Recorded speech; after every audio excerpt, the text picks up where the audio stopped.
like it one time. I do. Just the once. She does, yeah. Good afternoon, everybody. I'm Emily Kite. I'm the chair of the Historic Resources Commission, and I'd like to welcome you to the February 8th, 2023 Historic Resources Commission meeting. The HRC is a quasi-judicial body that is governed by North Carolina general statutes, the City of Asheville's Unified Development Ordinance, and Buncombe County Ordinance. We are authorized to hear requests for certificates of appropriateness for alterations, demolitions, new construction, and other work within historic districts for the alteration and demolition of historic landmarks and other duties, including preliminary review of subdivisions as specified in the ordinances for the HRC. I will now ask commission members and staff to introduce themselves. Before I do that, we've got a couple of new commissioners this month. We've had some new additions here a lot lately, so we have a full commission, which is kind of exciting. Through the pandemic, it was a little bit of a struggle. So I'm going to welcome Leslie Carey and Xander Bogan, thank you, to the commission. So we'll go one at a time, and just if you wouldn't mind, commissioners, introducing yourselves and telling the group a little bit about what makes you a good fit for the Historic Resources Commission. We'll start down this way. Thank you. I'm Chris German. This is my first term as commissioner. I'm an architect. I have a small project specializing in, I have a small practice specializing in small projects. I have a Bachelor of Architecture from Virginia Tech and a Master of Architecture from University of Texas, Austin, where I had a focus in historic preservation. So this is part of a lifelong interest in historic buildings. I'm Annie McDonald. I'm a 23-year architectural historian with 6.5 years in local preservation planning and design review, and 9.5 years with the North Carolina State Historic Preservation Office in the Western Office in Asheville, and an overlapping 3 years as a consulting trainer for the National Alliance of Preservation Commissions Assistance and Mentoring Program. So I have a strong background in local design review and preservation planning. Hi, I'm Leslie Carey. I am a new commissioner as of tonight, and I have a master's degree in historic preservation, worked at Historic Savannah Foundation for a while, and then the National Trust for Historic Preservation, but have been out of the game for a long time, so I'm happy to be back in this world again and be a part of this.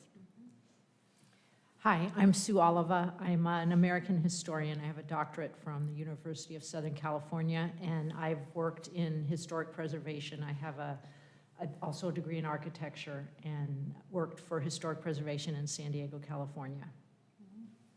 Emily Kite, and I'm a local architect also. Emily Sprang. I got my master's degree in historic preservation, and since I've been working in residential design and contracting. I'm Maria De Sassi, and fairly new to the Asheville area, but I worked for a large museum and research organization in Washington, D.C. For the last half of my career, maybe almost 20 years, and many of our projects were reviewed by local historic and other agencies, so very familiar with the whole process, and very happy to be here and be able to help out in this capacity in my new city. Hi everyone, I'm Sarah Gross. I am a native to Asheville and I have a master's degree in anthropology and archaeology. Hi, I'm Alexander Ellenbogen. I'm also new, but I am an architect. I have a bachelor's of science from App State in building science and a minor in planning, and then a master's of architecture from NC State. And professionally, I'm interested in historic preservation, and on a personal note, I owned a historical house and renovated it, so also interested in that on a more personal level. My name is Will Hornaday, and I'm the president of Albemarle Park Manor Grounds Association, which is a local historic district. And that's it. Amy Muxley, architect. Janice Ashley, legal staff to the HRC. Alex Cole, staff liaison to the HRC. Avery. Planning technician with the planning We will now begin the evidentiary hearings for the items listed on the agenda. As a quasi-judicial proceeding, the HRC is not setting policy, nor are we soliciting public opinion on the desirability of an application. The HRC hears and considers evidence presented and applies the standards set forth in the guidelines and standards of the specific historic district for that application. The HRC must make its decision upon competent, material, and substantial evidence to determine the facts of the hearing. The HRC will use judgment and discretion to apply the standards contained in the relevant guidelines to the facts. The commissioners, in voting for an item, will not have a fixed opinion that's not susceptible to change, will not have a conflict of interest, and will not have engaged in ex parte communication regarding the application. Following is the rules for speaking. This meeting is open to the public, but participation is limited to interested parties who wish to provide comment and testimony regarding the proposal. If you will be speaking as a witness, please focus on the facts and how they relate to the relevant district standards and guidelines, not personal preference or opinion. Witnesses must swear or affirm their testimony. At this time, I'm going to administer the oath for all individuals who intend to provide witness testimony today. So if you are planning to speak today on behalf of a particular application, if you'll please stand and approach the front and raise your right hand, please.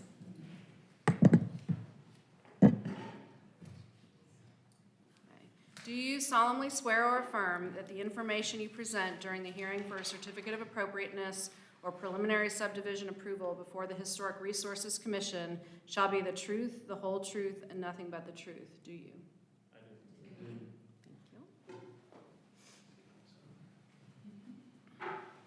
you.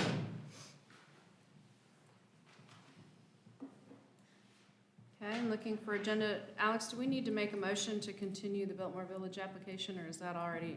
It was already continued. Okay.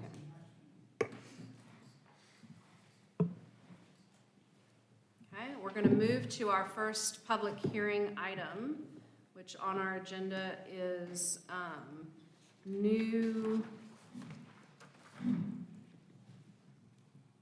business, right, at 65 Woodland Road, local landmark. Sort of new old business, but I'll clarify that for everyone since we've got new people. That's why I paused and- for just a small second. Thank you, Chair Kite and members of the commission. So I think I've had new commissioner orientations with the folks that are new here today and kind of clarified a little bit on this, but just to go back and explain. The major work for the application packet for this property included also some site work and work to the attic that was approved at the last meeting, and then this remaining part of the work was severed into a new application so that they could go ahead and get approval for the previous scope of work. So we're just going to be talking through the features that aren't related to the site and the attic today. So, but it is still quite a lot to get through, and since it is a new application and we've got new folks, we obviously have to talk about all the different pieces again. So I'm going to go through it just like I did last time around. So just some context. I know most of you were able to come join us for the site visit, which was great and hopefully very helpful to all of you, but this is just a context photograph. And I think the way that I did it last time to make it most helpful was to go floor by floor. That's how I drafted the certificate of appropriateness request. You'll see on the bottom of this slide is the basement level changes. Staff did not note any concerns regarding to the work proposed on those floors. I know a couple, or at least one commissioner reached out to me about the demo that had already occurred, and that was just to clarify, approved under minor work review was the previously approved by staff for them to start on the demo work down there. That did not include the windows on the basement level that are proposed to be replaced, or the expansion or like reconfiguration of the window well. But I'm not noting any concerns about that. They need to convert one window opening to an egress window, and obviously none of that is really visible from anywhere. So I'm not noting any concerns there. And then at the upper part of the slide is the first level. I think where certainly where we spent a lot of the discussion last time were changes to some of the doorway openings within the interior on the first floor. replacement of all the original light fixtures. Not all of the original light fixtures are present, but there are a number of them that are there. And some of them are missing parts, et cetera, but they are there. And included in your packet this time around were the company drawings, if you will, from for the light fixtures. So I thought that was kind of cool to see those. I'd never seen those before, so those are in the updated packet. So the other thing that's being proposed on the first floor interior is the removal of all the radiators, as well as there's the doorway between the kitchen is proposed to be changed to an arched doorway. The doorway to the little powder room within the hallway side is proposed to be enclosed, and then a new opening to between the powder room and the kitchen would be constructed, and then there's also a shift in the doorway that is towards the back of the house between the kitchen and the dining room. They want to shift it over so that it's not close to the rear wall of the house. And there were elevation drawings included on like the last, I think, 3 or 4 pages of the revised plan. So hopefully you've had a chance to look at those. The kitchen is sort of interesting. It does have some original cabinetry that we talked through. Sorry, I'll go back and forth. Here's some representative photos of the light fixtures for those who weren't able to see them in person. They were included. There were some included in the original packet, but I think these are a little bit better photos. And then Ronald Green, who was the architect for this house and very prolific architect in Asheville, designed 2 cabinets specifically for this kitchen. I mentioned last time, one of the things I talked through with the architect is I don't know if the commission would support this, but if they can retain and preserve the cabinets, but if they don't want to use them in this space at this time, that they be stored on site, like in the basement or somewhere elsewhere. That the commission has been okay with that, with things like exterior windows on rear elevations when they've been removed in the past. But this is obviously a little bit of a different bird since we're talking about an interior feature that was specifically designed for this space. They aren't in their original locations, is I think an important thing to point out. The rest of the kitchen has been pretty heavily altered, as you could probably see from the photos and from making the site visit. The one concern I noted, aside from just initiating discussion on the cabinets, is the flooring is proposed to be replaced with, in the previous iteration, it was flagstone, and there's a different stone that was just submitted today that was included in your packet, or it's in your packet now that for you to look at, but it's also stone. And I am noting that as a concern because on the original plans, it's noted as being oak flooring. So I think if we're going by what the original intent was, I'm not sure that I support stone flooring for the kitchen, but that's obviously something we'll need to talk through today in further detail. I think we talked about all the exterior changes last time around, but there wasn't anything that stood out to me, but I'll just go through really quickly and explain what the proposed scope of exterior. Hopefully I have that on here somewhere, probably in the later slide. So these are the demo elevations. So front elevation, the existing terrace is pretty damaged from water intrusion, so that will be rebuilt, but all the as much existing brick will be reused as possible, and then the blue stone that's there, they're proposing to replace with new flagstone that's more gray in color, which was also added to your packet today. The elevation on the top right is the west elevation, and you're kind of looking within the courtyard of the house. And the window that's outlined in red on the bottom right of the first floor elevation is proposed to be converted to a door, an arched door opening, or a door opening, sorry, that has like it'll retain the little arch detail above the door like the other windows do. And then moving around to the back elevation, which is the lower left, there is a set of non-original double doors there that will be restored back to the original window configuration. And then on the first floor to the right of that set of double doors is like a little recessed entryway.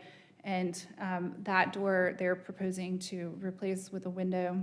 And then the second story door that opens out onto the little balcony up there is proposed for replacement also, and it's a pretty bad disrepair. And there's a statement about the doors in the packet from Michael Logan, who's a local restoration specialist, that speaks to the conditions of the doors. And then the east elevation on the bottom right, there was a window opening where that door opening is showed to be demoed on the bottom right-hand side. That was converted to a door opening at some time in the past, and they're just proposing to replace that door and the stoop outside of it. So any questions on, do you guys want to talk through the changes floor by floor? Or do you want me to keep going and make it through the second story and then we can talk through?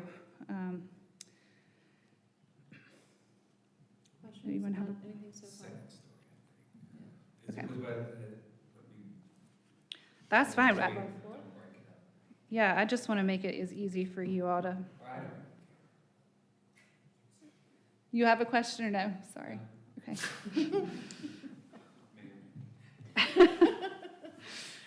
All right, so this is the second story floor plans, and again, all the radiators, which are the red marks with inside walls that are shown for removal. And they are proposing to modify the spiral staircase is obviously not original to the house. They're proposing to remove that and build a new stair up to the attic. And in order to make that stair configuration work, they then have to enclose two doorways there that go into the bathroom and secondary bedroom on that floor. And then also, if you look closely at the plans, they're also, you can clearly see they're proposing to remove the walls and closets between the two secondary bedrooms, and then there will be that the opening going into those bedrooms, or that bedroom will be converted into an arched opening coming off of that second story landing. And then there's also an arched opening proposed to go into the master bedroom at the beginning of its own little hallway there. And then obviously that third secondary bedroom will get converted into a bathroom. And there's an pretty interesting little closet that has the most curious little window in it. That goes off the master bedroom, but they're proposing, I think the biggest change in there is just to install a fireplace. So I'm not noting any concerns about those spaces, but there are original fixtures on this floor as well. And there was some discussion last time about the configuration of the spaces on this floor and whether or not, I don't think the commission didn't arrive in a space where there was consensus around what was most appropriate treatment for reconfiguring some of the spaces in this on this floor. So not necessarily noting concerns, but just bringing that, obviously we need to have continued discussion on that. Don't think I'm missing anything except for maybe just clarification from the architect, and I've emailed back and forth on a lot of different things, but one being the proposed window material. There's some that say that there'll be wood windows, but then there's somewhere else in the plans where it says clad windows. So I just want to make clear, because the commission hasn't approved clad windows on historic structures in the past. So, but I think that's everything that I needed to get through as far as describing the scope of work. Any questions for Alex?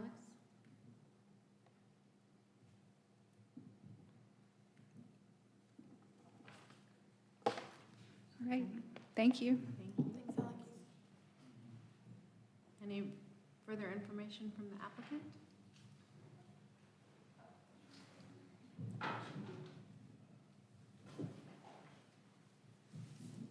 don't really know what you, I'm Robin Rain, sorry. I'm with Row House Architects.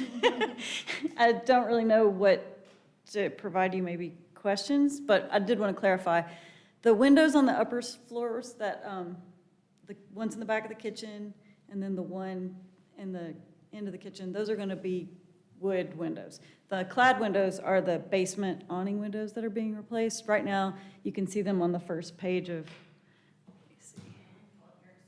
That's okay. We have everything labeled differently because there's 8 million exhibits. I know. So, was it in the plan set that you? Yeah, the most recent one. Okay, it's going to be down here somewhere. Oh, right there. Exhibit, oh. Okay, yes, there they are. So those are the windows that are in the basement right now that are proposed to be replaced. The one on the left-hand side of the plan in the window well needs to be made bigger because it needs to be an egress window for code. That's going to be a bedroom. And the other two, I mean, they're all in that state. So those are the ones we're proposing clad windows, and they are in window wells. You can't see them from the outside unless you look down in the window well. Existing windows are made out of what? Those are metal. Those are steel. metal. That's what I thought. Yeah. So that's that. And the other windows that we're proposing to replace are going to be custom wood, and they're only in, let me see if I can get this to scroll down. They're going to be right here is one, and then right here, and then right here. And those are all going to be wood. Let's see.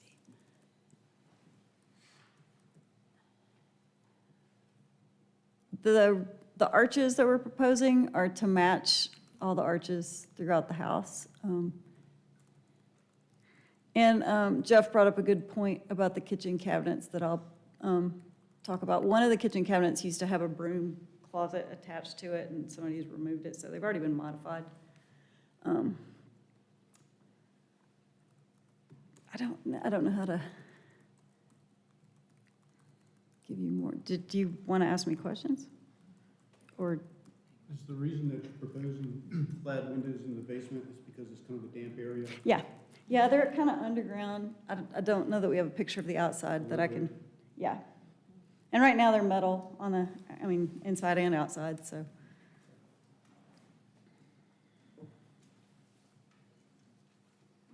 Well, I would say thank you for letting us come and look at the interior. That was very, very helpful. I feel like I got a lot out of the visit, and I think my fellow commissioners probably did as well. I don't know if I really have many questions, though. Okay, yeah. I want to go through any of that I don't know if I need to. defining characteristics. Do you want me to go through the defining characteristics scope of work? Did everybody get a chance to Everybody read got that? and read it?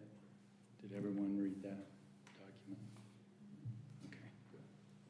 And then the light fixture document that I sent showing some of the damage.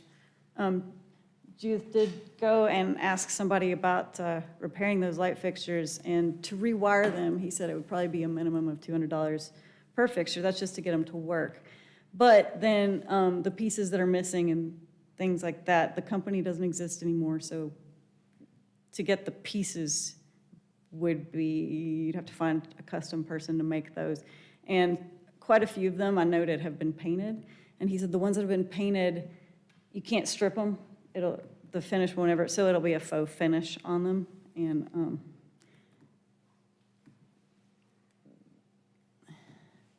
quite a few of them are missing anyway. I mean, the sconces in the dining room, there's 2, and there used to be 5, and one of them doesn't have a candle. A lot of them are just loose and wonky and discolored. All the sconces upstairs used to have a little lampshade, and none of them do. And most of the light fixtures in the second floor, especially in the common space, are track fixtures now, so those are obviously not original.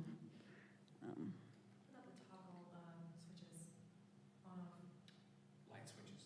They don't. Yes, yes, but a lot of these have pull chains. A lot of these aren't even. The wall switch, yeah, we're not proposing any removal of wall switches. I can speak to the toggle switches. There are enough of extra toggles. I'm Judith. State your name, yes, please. I'm Judith Welchel. My husband and I are pleased to own this house. There are enough toggle switches in the basement that we can pull those up to this main level and the second story. So we'll have toggle switches throughout those 2 stories and then use other switches in the basement. There's enough to work it out that way. The arches, the detailing of that, Uh-huh. and I haven't seen like the new interior elevations, so maybe you answered there, but They're in the it looks like, package here. at least the ones that I saw, the kitchen side, you had them trimmed out instead of the plaster kind of. No, this is the drawing. They're plastered, just like the, Good, okay. yeah. I was looking at the kitchen wall, number 2. oh, that is inside the kitchen, and that's a door. That's the door into the half bath. That's just the wall behind. There's a wall behind it that, or in front of it, I'm sorry, that's kind of dashed weird. They're not trimmed out, sorry. They'll be plastered just like the ones throughout just like this one at the stair. Yeah. And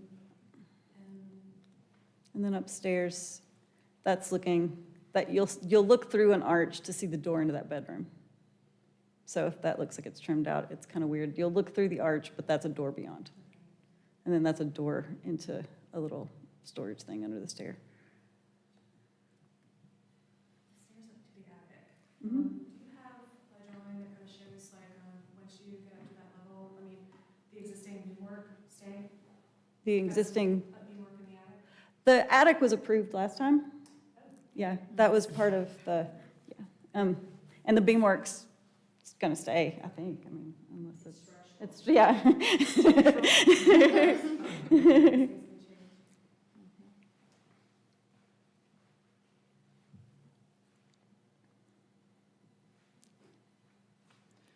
One more question about the arches on Okay. the main level.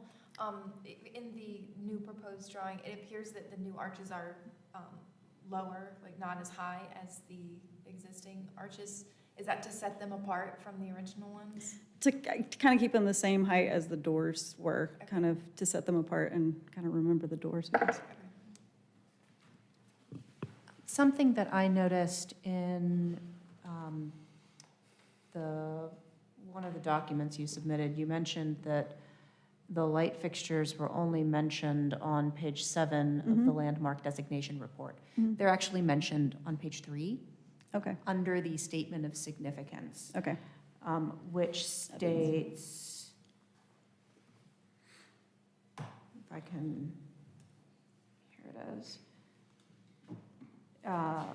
The statement of significance, I won't read the whole paragraph, but it concludes by saying, the elegant house stands out amongst Green's other residential work in Asheville for its French eclectic style and features a complex and steeply pitched hip roof, stucco walls with coins, hip dormers that break through the cornice, and an oversized checkerboard pattern interior chimney. Interior finishes include oak floors, plaster ceilings and walls, original light fixtures, custom cabinetry, and a carved limestone fireplace. So that's the summary statement of significance on page 3 of the report. A question that I have for you has to do with wall finishes where you will be either eliminating doors or altering doorways. One of the things I noticed at the site is that the plaster finish has a very specific texture. It's not maybe as evident on most of the walls because they've been heavily painted over the years, but it is evident in the bookcase. So the bookcase to the right of the fireplace, if you look in between those shelves, you'll notice that it has a textured plaster that 20 years ago, in Pennsylvania, I heard called prairie plaster, but I don't even know if that's an official term. It's not like an Italian plaster. It's more a finish that we see, I think, in the 1920s here. And so my question is, how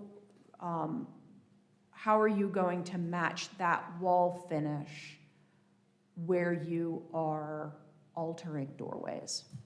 It will be plaster, and we will get an artisan who can do that, a contractor that can do that. Okay. We refinish plaster in lots of buildings all the time, and it will be fixed like the plaster it's adjacent to. So, I mean, if. Not, so not a smooth finish, okay. Yes. Okay.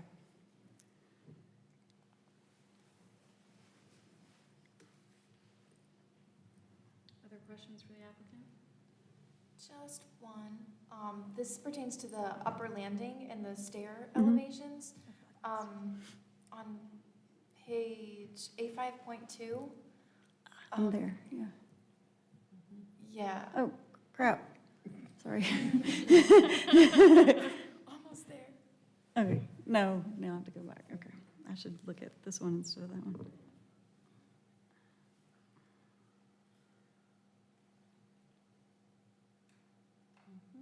Mm-hmm. Okay, so, the elevation at new stair, the first one, I Mhm. see that shows the new arch into the new room.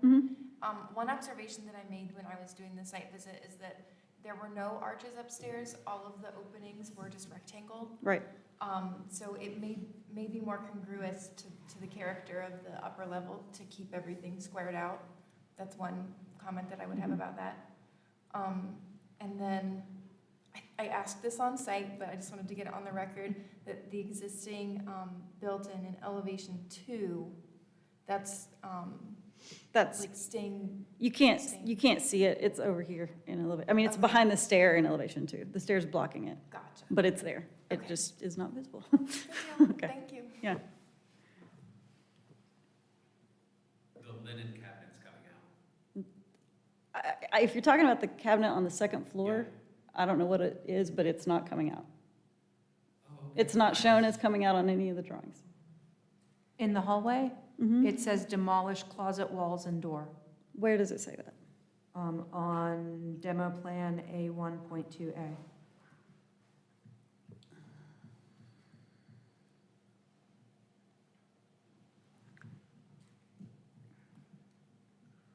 That is talking about the big master closet. There's a little, oh, it does say that. It's not supposed to. Sorry, it's not red. I just didn't catch that note. I'm sorry. It is not coming out. That's a misnote. Okay, so that's staying, the little closet's staying. How did the stairs work into that? So there's a hall, you're creating a hallway. Oh, That's, yeah, the stair, you can see it in the floor plan. I'll get to it. right, it creates a C. Yes, it creates a C, and the closet is still right there. You can see where the closet is. To the right Of it. that door. Yeah, the closet is in the same place. So that's, so the linen cabinet, What that's staying, can you see the mouse? that's where your mouse is. That's where the linen cabinet is, yes. Is that a hallway to the left of it, Yes. creating Yes. a wall that's not there now? Yes, And- that to support the Okay. stair. It holds Yeah, the yeah, stair up, yeah. So the cabinet will be in the hallway. Yes. Is there, and the roof line is flat at that point, you've already cleared the ceiling height. Yeah, you can see that in the elevation that we were on. Going back to that. Right there.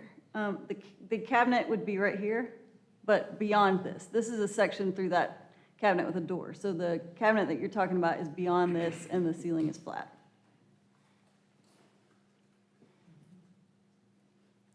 This is also looking that way, so this ceiling would run on, and the cabinet is behind this stair. So the 6 steps that turn right Uh-huh. on this upper left one,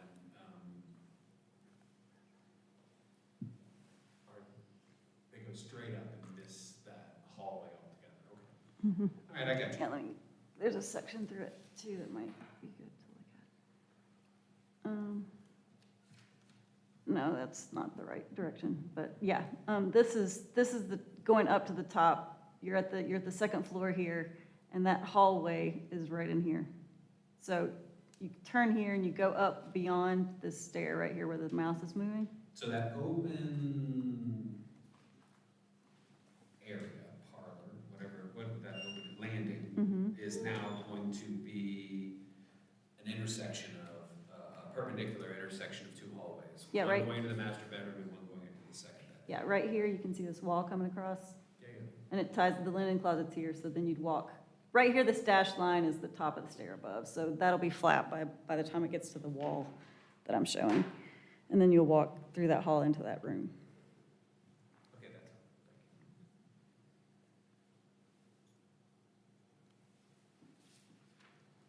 Other questions from the applicant? why are you taking the door out downstairs? Which door?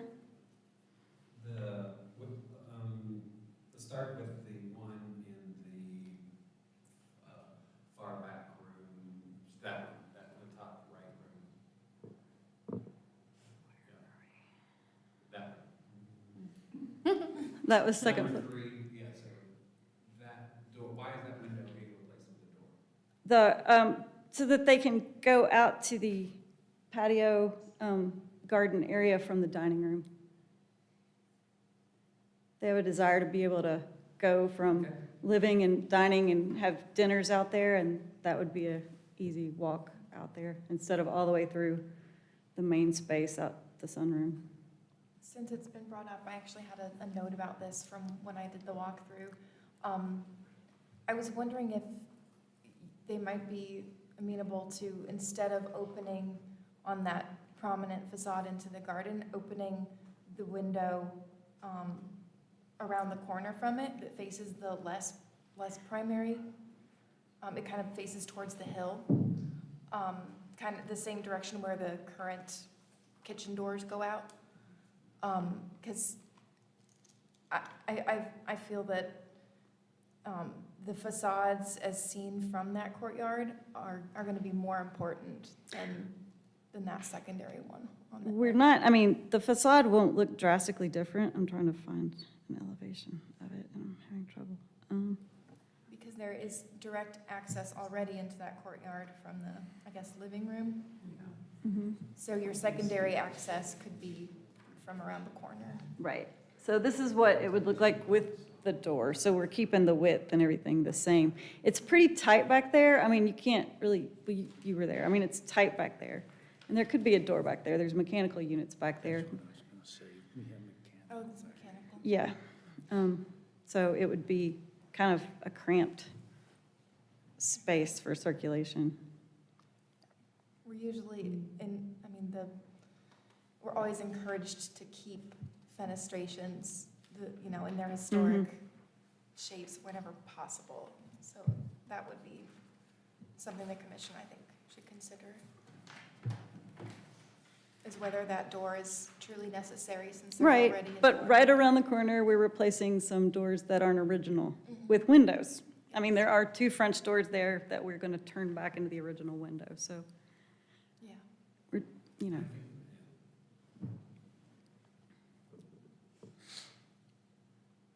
And getting rid of those doors, I think, makes this door a little more necessary, because they might have used those, but.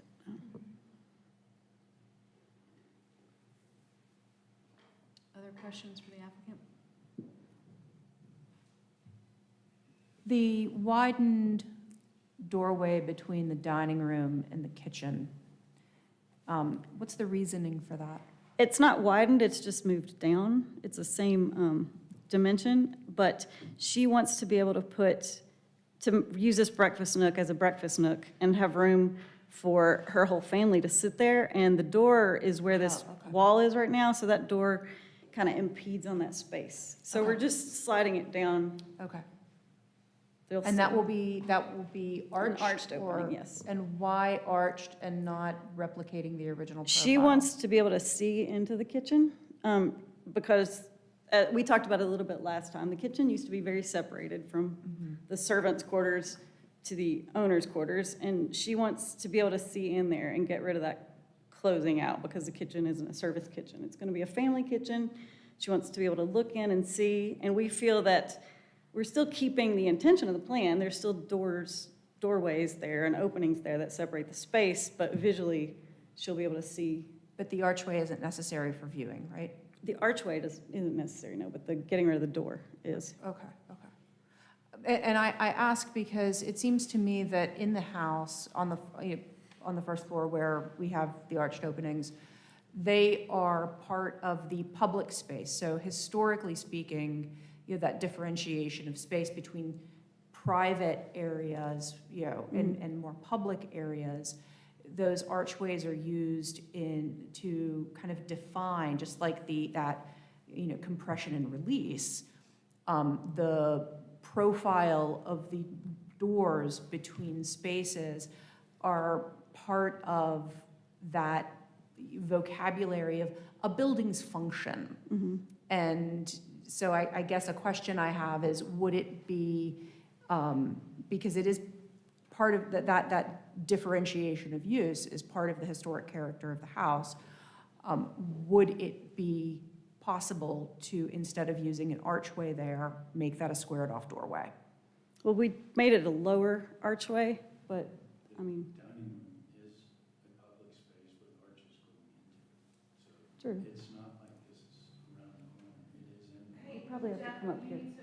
State your name and. Hey, I'm Jeff Dalton. Work with Robin. Sometimes mostly work for Robin, which is a good thing. That is a public space. The dining room is a Well, public space. I don't So, disagree there. so It is. we're arching it at the owner's request because she likes the arches throughout that space. And she needs the space, obviously, to be able to accommodate her family. So we did it at her request. So that's why. And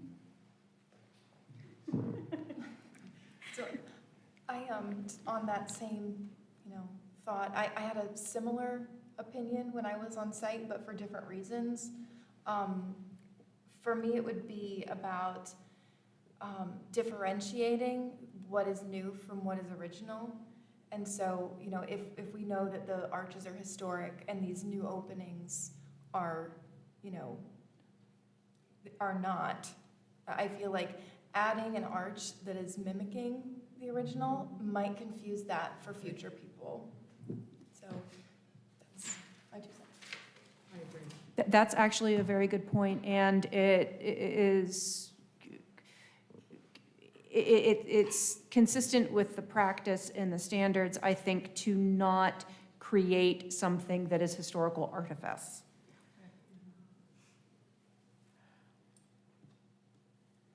Yeah, just differentiating the new from the old. Do you want to talk about the arches at all? Or you don't have to. But as far as opening those up to not have doors, I think that I wouldn't have any qualms with that. A door could always be put in at a later date if they wanted to. Other questions for the applicant?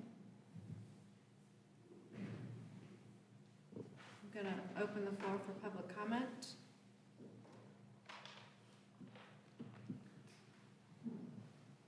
And we're going to close the floor for public comment, presuming you would have stood already if you were going to talk. Further discussion, commissioners? Feels like there's some.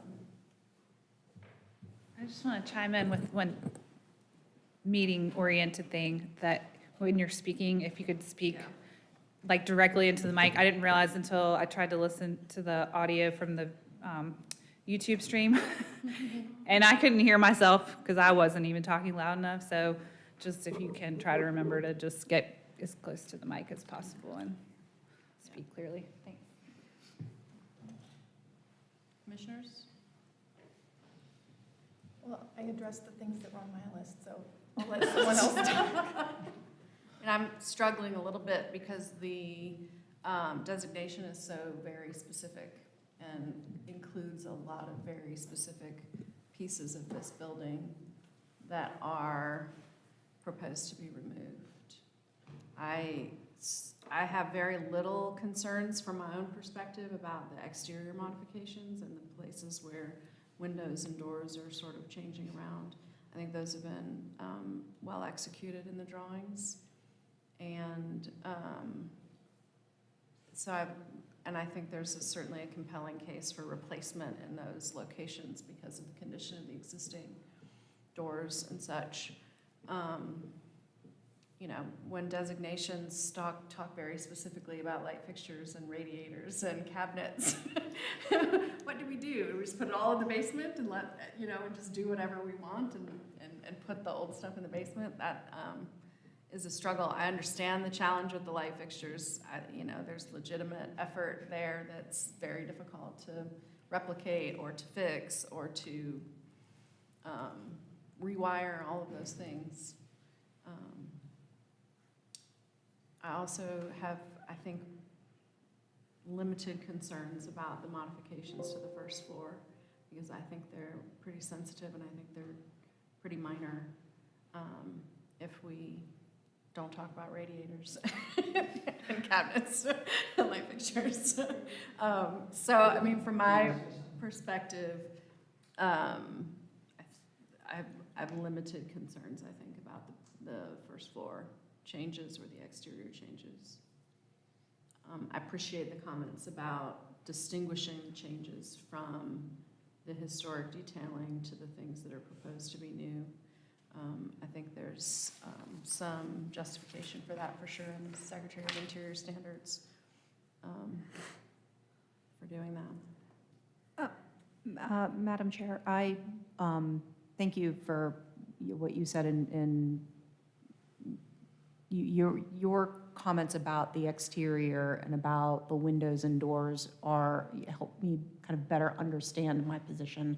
Because like you, I don't really find the proposed changes for the replacements to be incongruous with the character of the building. And I don't think that they will particularly affect the flow, the circulation patterns. I also think that the radiators specifically are not addressed in the designation report. And as part of, as a mechanical system, we see mechanical systems change.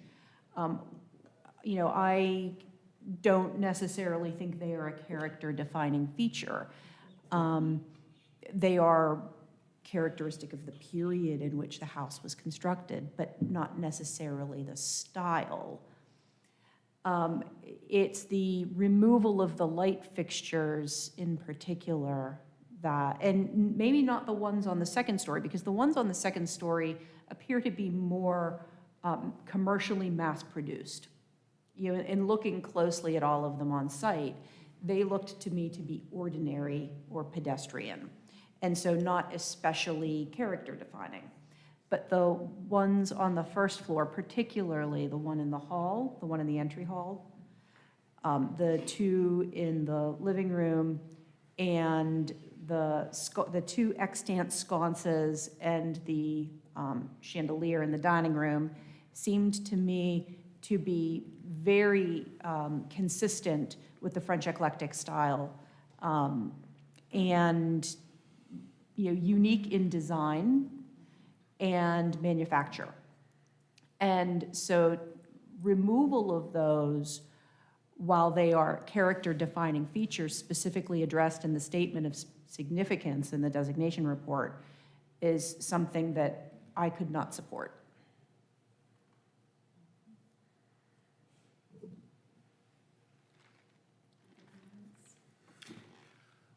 I agree with what's been said before, and I'm trying to follow the standards in how the property is preserved and maintained, and I feel we're orphaning off a little porch in the back in a kind of a bizarre, there's no access to it. It feels like a weird solution, and I get why it's happening, but for that porch to now have no access from the house to a little mudroom seems like an important characteristic of the house. And taking out those doors, one that wasn't original, I'm glad that's the one thing we're moving back to the original design on. I feel like the landmark status of this house is to try and keep it as intact as it is, and it's said both by the SHPO letter and another document that I'm not remembering right now, about how this is a unique, it was the application, a unique property that has only been owned by a couple people and has had very minimal changes. This is the biggest change that's happening to it, and an entire change upstairs that's reorganizing rooms and flow and closets that are character defining for the time and the period, and that's what this is a landmark of a time and place. And I think there's probably a solution there, but I'm not feeling comfortable with what is there right now. For sure on floor 2, floor 1, I get a kitchen remodel, but there are drawings, specific drawings of all those cabinets that need to be, I think putting that in the garage or the basement isn't doing the landmark justice. We should try and reinterpret the built pieces that are on the plans, whether that's the bookshelf next to the right of the fireplace or the cabinets in the kitchen, to try and incorporate those into the structure. So that's why I'm not seeing a way to go forward right now with what I'm seeing.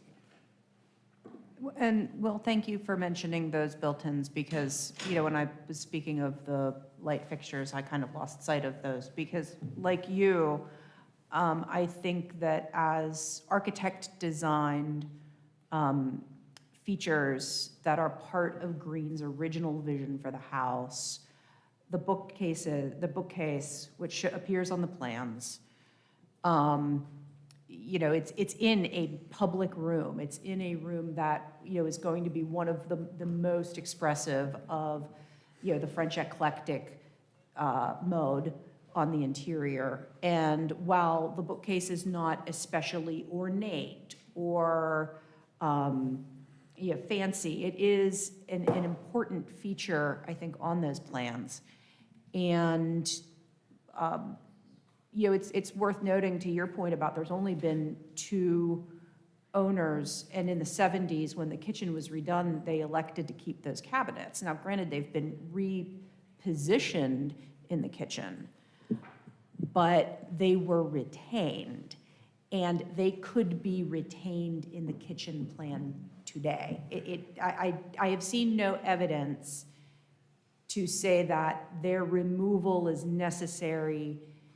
I remember at the last meeting, there was discussion of because they were removed from their original location, one might be, or maybe both, are a little structurally unstable because they've lost some of that, surrounding support.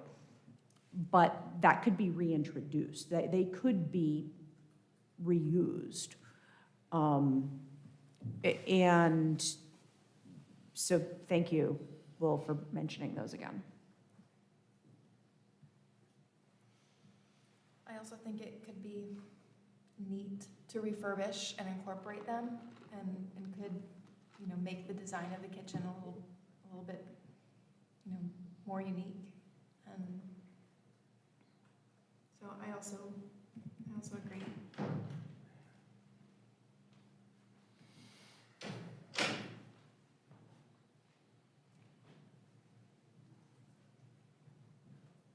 Other comments?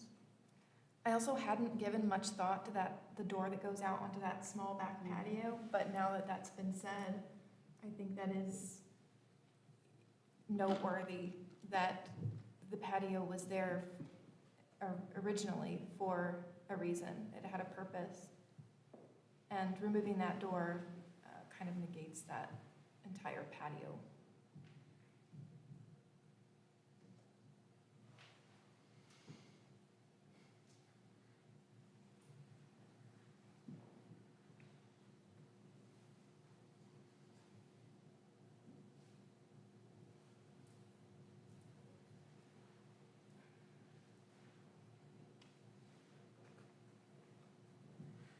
Other feedback? We've only heard from a few folks.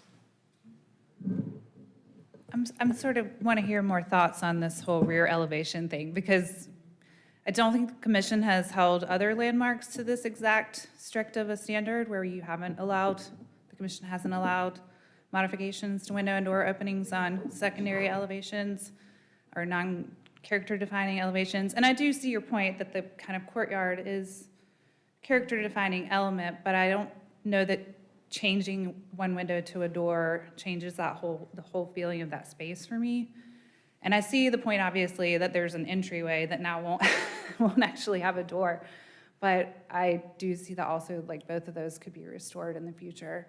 And it's not an original door that's being removed. So those are just, I don't think it's original, the door, yeah.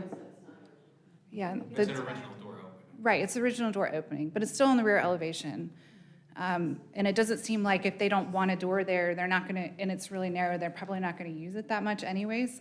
So I think I understand the being sensitive to the functionality of it. And it can be restored to a door opening also, so just So off. on the exterior, the opening will remain. Right, correct? like the, And then it'll just be blocked on the interior? right, it'll still have the same, like the opening will still be in the same location, like set within that little Gotcha. cutout of the building. A window and they'll infill with stucco below. Okay. So below the counter height will be a stucco wall to match the rest Gotcha. with the window above the counter height there. And that's just my 2 cents, and I appreciate Robin clarifying on the aluminum clad windows for the basement level. That makes sense to me. I just didn't realize that there were, I thought maybe there was just 2 different specs in there, so just wanted to make sure we were clear on that, so, but. Alex, I tend to agree with you on the exterior changes. I don't think I really have changed my position. I think that the modest changes to the exterior in the rear of the house are fine.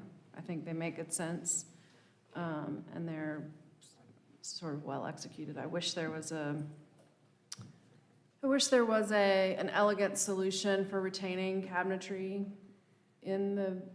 that's specifically mentioned there. I think that the easy answer is to remove it all because it was already moved once, or it was, or it's, kind of fallen apart, or whatever the reason is.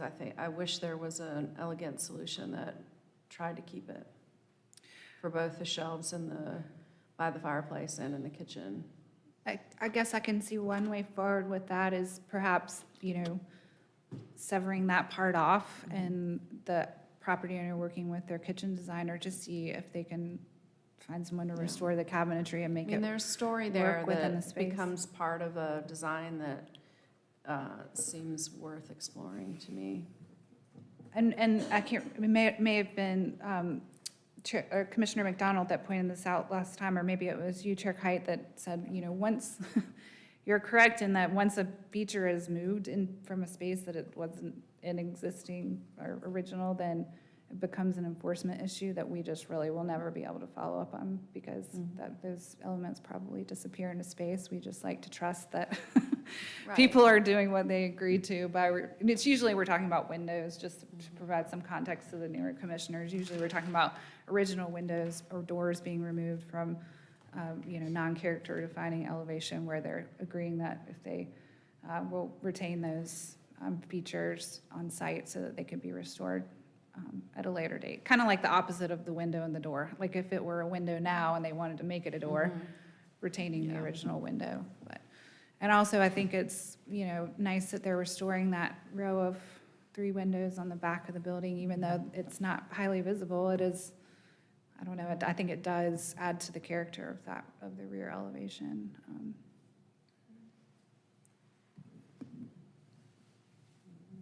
And I appreciate your insight or thoughts on the radiators, because that was definitely something I hadn't spent a lot of time thinking on until I went to the house and remembered there were so many original ones but that they maybe could be considered something that's not necessarily contributing or character defining feature of this particular building.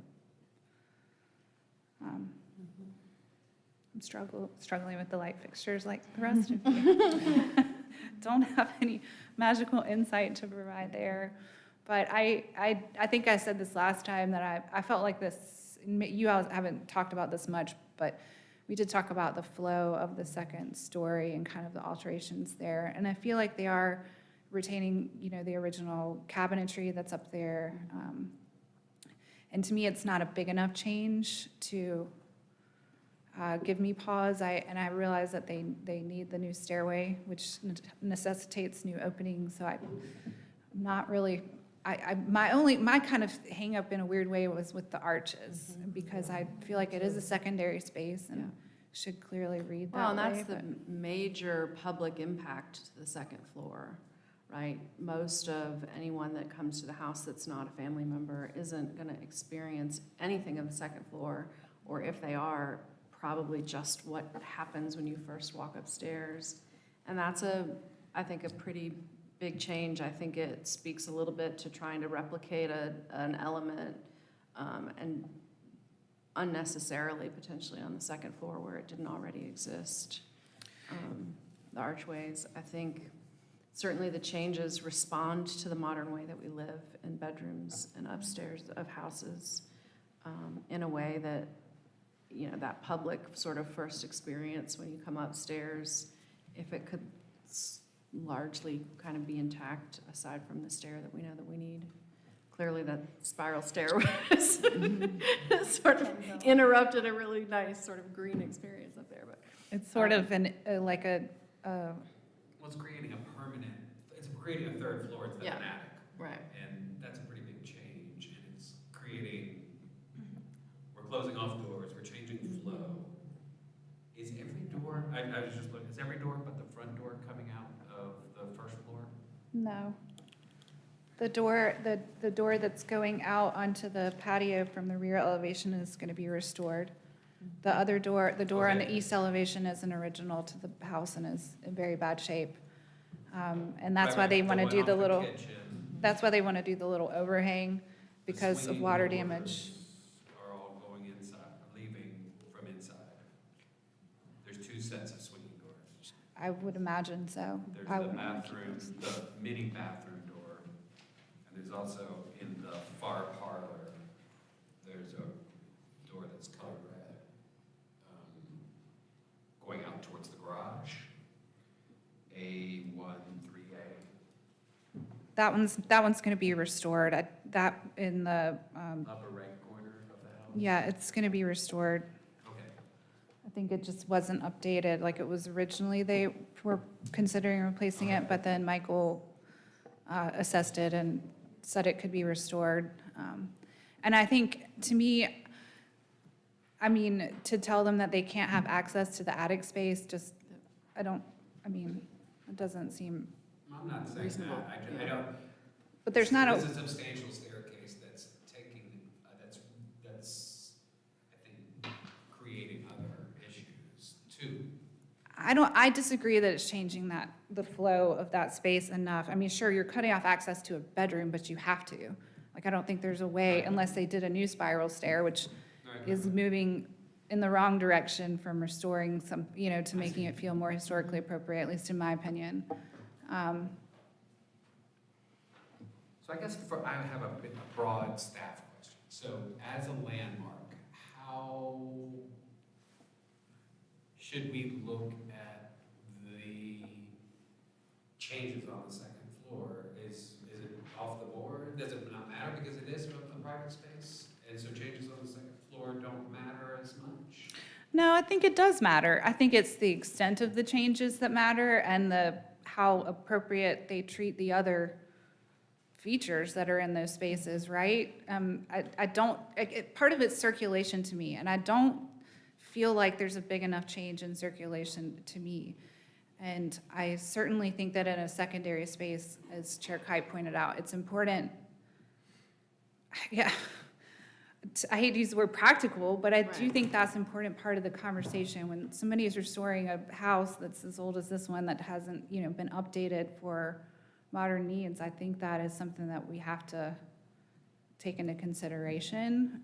It's, sure, in a perfect world, we could keep everything, frozen and it worked and functioned just like we wanted it to now, but it's kind of like, I think about like the elevators in this building, which most of you were not here for, but if you haven't been in our modernized elevators, they're really cool.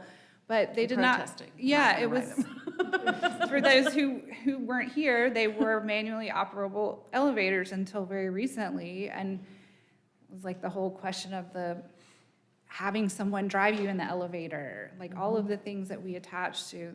But at the same time, it was, impractical for us to keep those frozen in time. And we did the best that we could to try to retain all the features that were, possible to retain and preserve in the new configuration. So I guess I kind of draw that project as a parallel to this one in my own mind, because I think it is really easy to, like, if you're gonna, like, I don't know, look at spaces all the same, then sure, I could see where you might have concerns about the second floor and the changes to it. But I see it as a secondary space to the configuration of the downstairs. Like if they were proposing a stair in the middle of the downstairs foyer, I would consider that to be a very different proposal. What is the staff opinion on the removing of the powder room and moving it into a kitchen?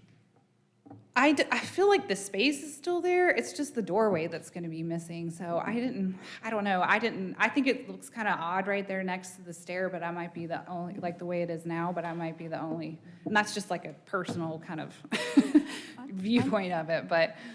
Aren't they also adding another plumbing fixture in that powder Right, room? So right. that's part of the reason why they have to move the door. Right. Yeah, it just has a sink right now. It doesn't have a toilet, so.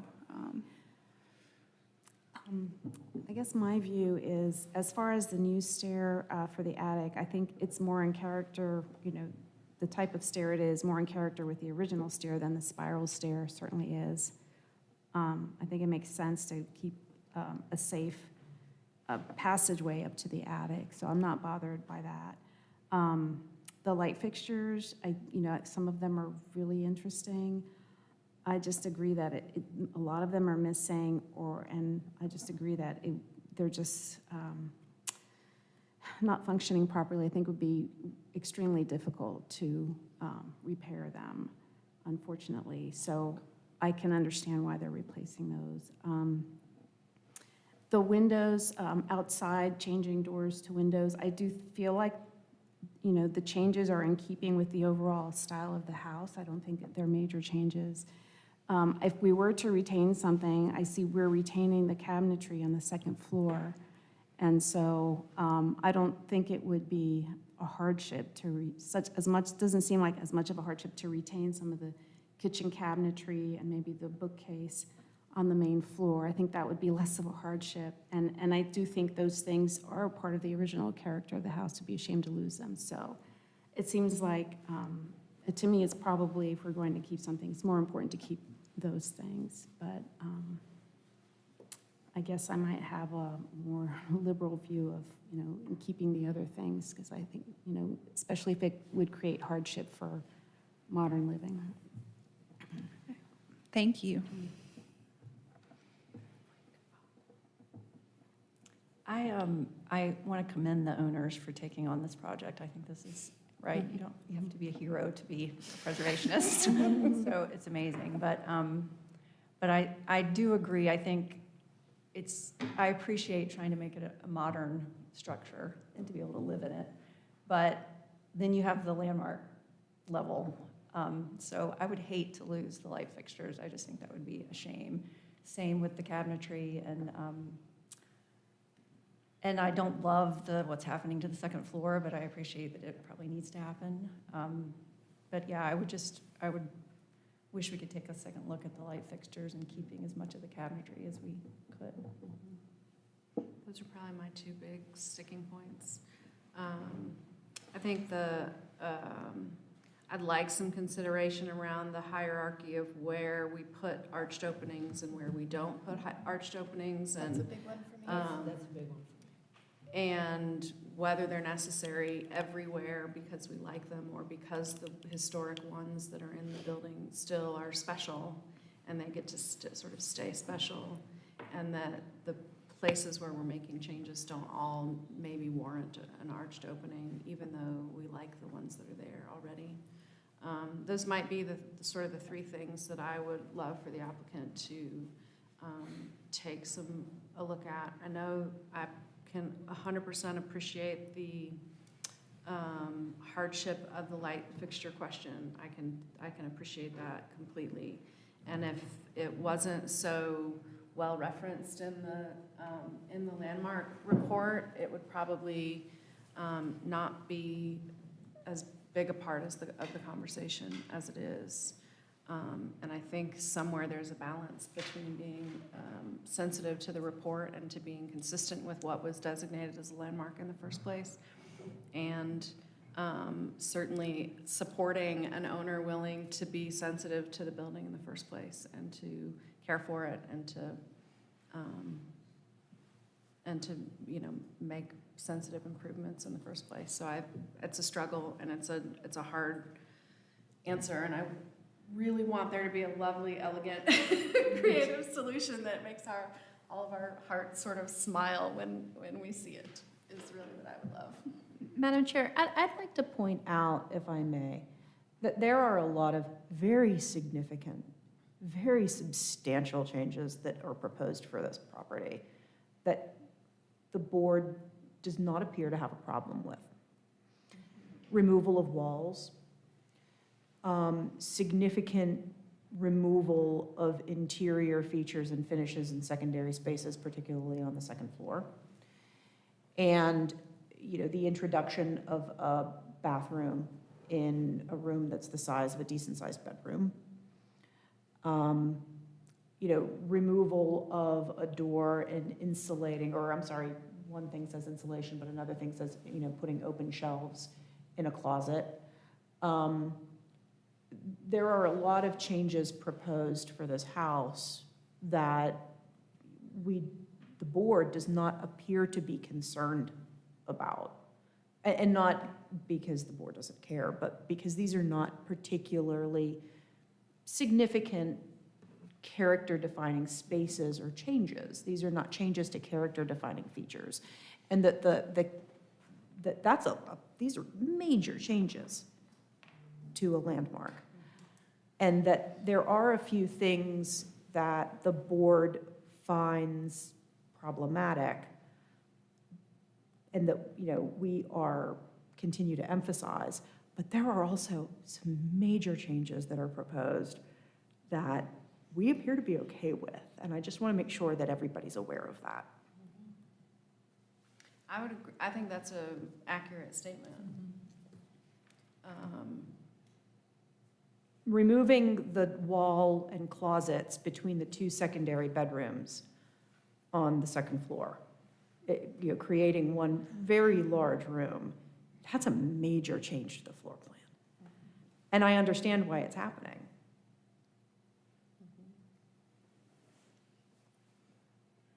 I think that's an accurate statement, and I don't hear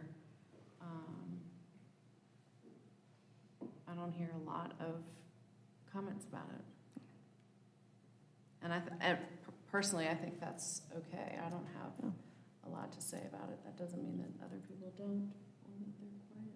I think you just run into this, it becomes more of a restoration than a rehabilitation, right? Which most people don't want to live in a restored 1920s house exactly as it was built, right? So, but I agree. I've never dealt in any of my work. I mean, I've known of interior designations, but I've never dealt with interior designations. So this is that's tough. It's really tough, I think. If it was not a landmarked building, it would be a much easier decision. Sure. That's for sure. Because, when we're going to school in historic preservation and the word landmark comes up, it's a much stricter standard, and there would be an argument to say, part of the historic structure is the historic layout. And different people would interpret it more strictly than others and say, no, you can't change any walls, but I'm more of a flexible preservationist, and I understand that, it's hard to live in a building currently the way it was lived in hundreds of years ago. So I don't know. It's tough. I agree with all of that. I guess my feeling about removing the closets in between those two bedrooms is that people use closets in different ways today. And, families are structured differently. And, for modern living, I think if you want to maintain this house and keep it as original as possible and yet make it possible to live in, to me, that's a change that I can live with, removing those closets.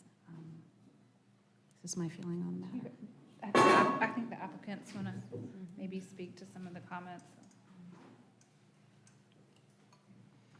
I just wanted to touch base on a couple of things that you guys have brought up. And yes, it's very difficult because this is a landmark. I sort of feel like if it was going to be a landmark, it should have been made a museum. I mean, to ask somebody who's going to live in this house as their own house to keep it the way it was, for reasons that they didn't decide is a lot. And some of that deals with the cabinetry. The cabinetry layout, the kitchen layout is completely different than it used to be. That used to be 2 rooms, and there used to be a huge sink, and the cabinets were shoved here and here, and they weren't even laid out in a way that we lay out kitchens today. And it was also used for a servant kitchen, and that is something that bothers Judith very much, and she does not want to use those cabinets. She does not want her kitchen to have this history of these servant cabinets, and I think that's a reasonable request. Sure, Ronald Green drew them, but we don't live like that today, and she doesn't want to walk in her kitchen every time she goes to make a cup of coffee and see these cabinets that remind her of who used to live in this house and what they did. I think that's reasonable. The bookshelf next to the fireplace is on the floor plan, but it is not built to the drawing. The way the elevation and the cabinet details are not Ronald Green's details. So I'm not sure if it's been replaced or if it just was never built to the way he drew it. Green's drawings show the light fixture over the front door. That's the only light fixture that is detailed in his drawings, and we are refurbishing that light fixture. That light fixture is going to stay. The rest of the light fixtures are symbols on the plans, and we don't know if Green had anything to do with them. We do know the owner had something to do with them, but those don't represent Green.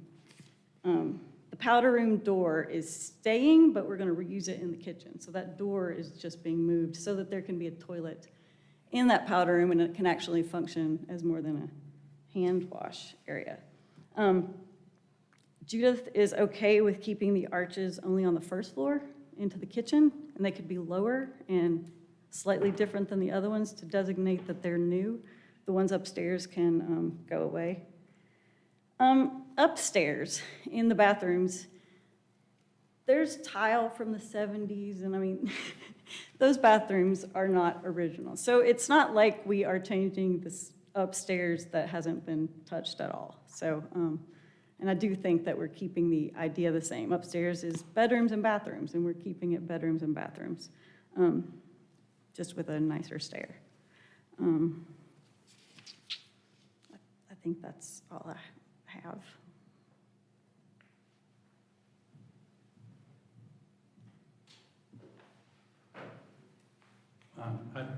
This is Jeff again. I'd like to talk about landmarks. We've worked on 3. The Grove Arcade. We've worked on 3 landmark structures. This is the 4th. Kenilworth Inn, Grove Arcade, and the Flatiron Building. Okay? Very fortunate to work on those. We take out stairs, we move walls, we move openings, we change light fixtures.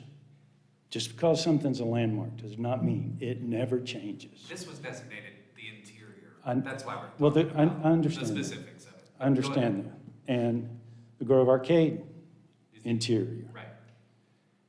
It doesn't mean it's frozen in time forever and ever. And at the Flatiron Building, which we came in front of you 2018, 2019, and we're going down the path with the Park Service and SHPO. We move walls, we keep walls. The majority of this house is intact and being restored. And the kitchen cabinets, one of them is, they're not only moved, but they've lost a third of it. And as Robin said, it's not a museum, it's someone's home. And I don't know what public service or public benefit is happening or to force someone to live with these items from 1920 when the flow of the spaces, the exterior, they're going way beyond. And it is not this drastic overhaul of the house and the way, the defining characteristics with the spaces.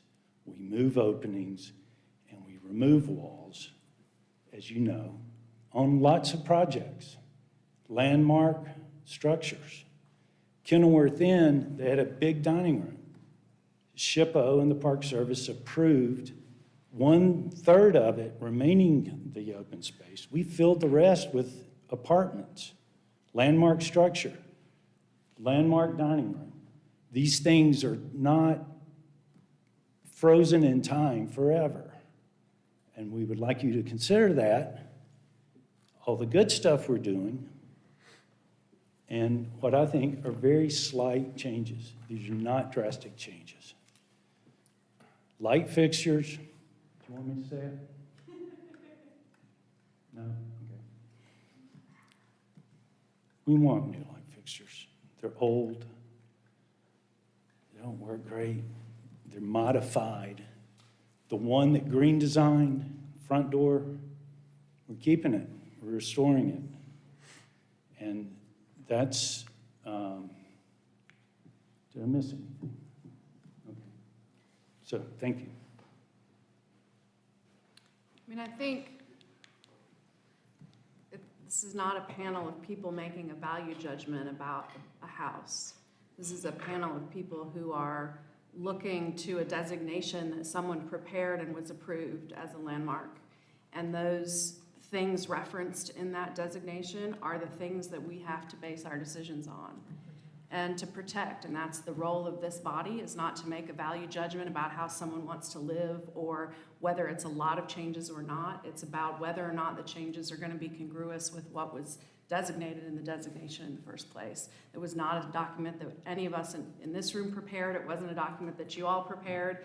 And we're in a place where I also can recognize the fact that if we don't allow someone to live in this house, it becomes not appealing as a property for someone to own, and it falls into further disrepair potentially if no one can make use of it in a future life. I could appreciate all of that. But I don't want there to be a lack of clarity about what our role is with regards to what is in the report and whether or not we think the changes that are proposed are congruous.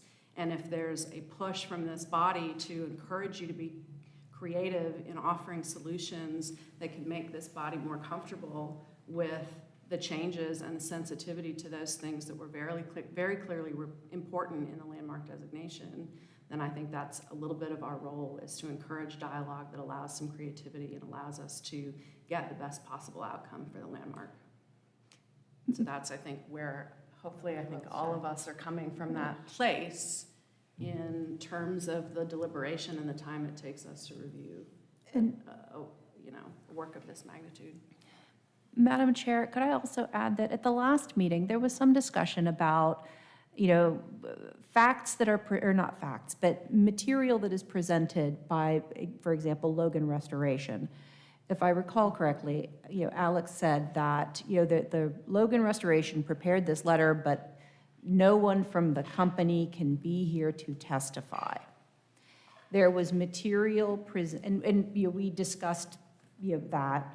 There was information presented tonight about the restorability, if you would, or the ability to rehab the light fixtures that many on the board, are concerned about. There was information provided, but there was no opportunity for the board to question someone who is an expert in that field. So we could not actually get really expert testimony on that. So we know that some of those fixtures are painted or, they're loose. I think one of the statements was that, some of the candles are loose in their seats in the dining room chandelier.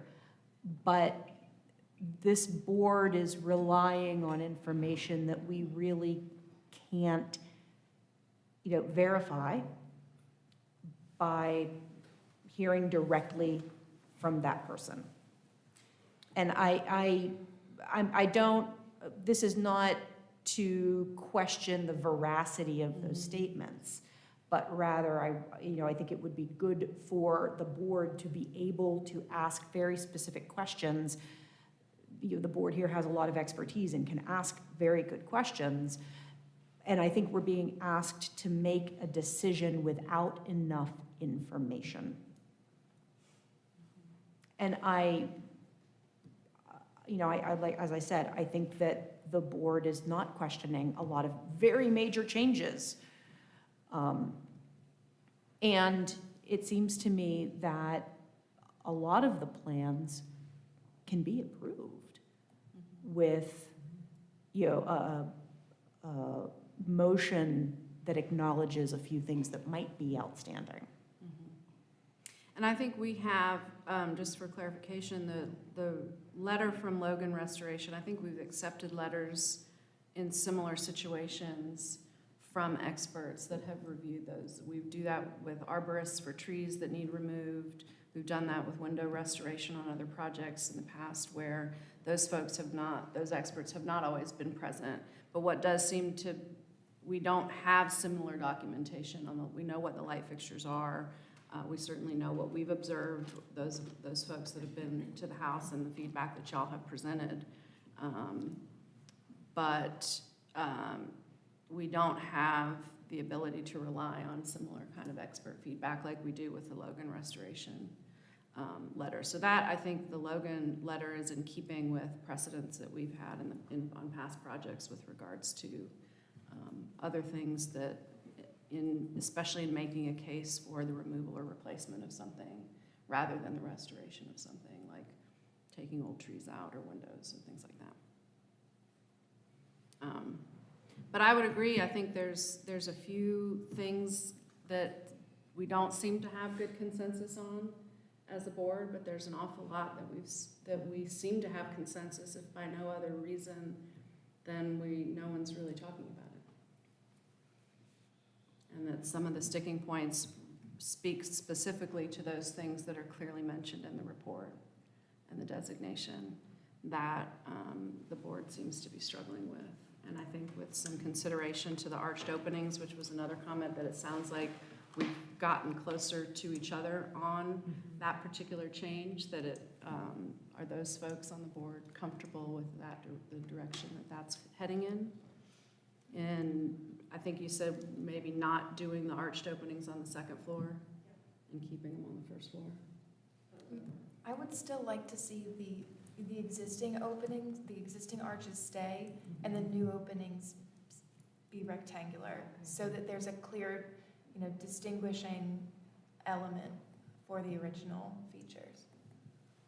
I agree with Emily. There's something to me about the integrity of the original arches and respecting that we're making some changes, but we're gonna know what those are when you're in the house.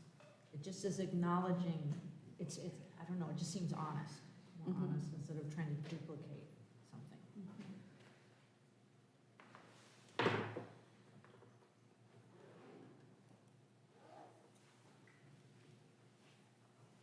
Well, So I guess just to circle around, it sounds like what I'm hearing is like there's sort of a little bit of, it's maybe evenly divided by those who've spoken up. So am I hearing you guys correctly in that there's consensus around everything except for the light fixtures, the kitchen cabinets, and the arched openings?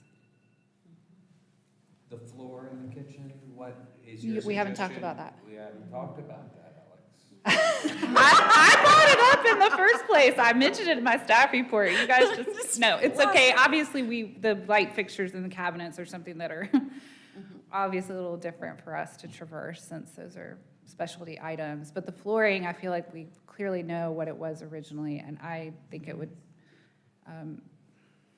Oak. I don't know. Tell me what you think. What's under the linoleum? I don't know if the wood is under the linoleum, but the floors were originally wood. If there's still something nice under there, I would say keep it. If it's not, though, are you okay with the stone that's being proposed?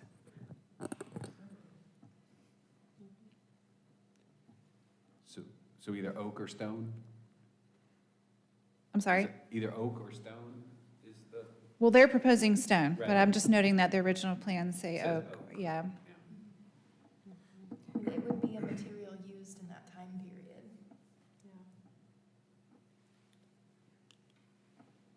I think there is stone outside though, but not interior. Right, correct.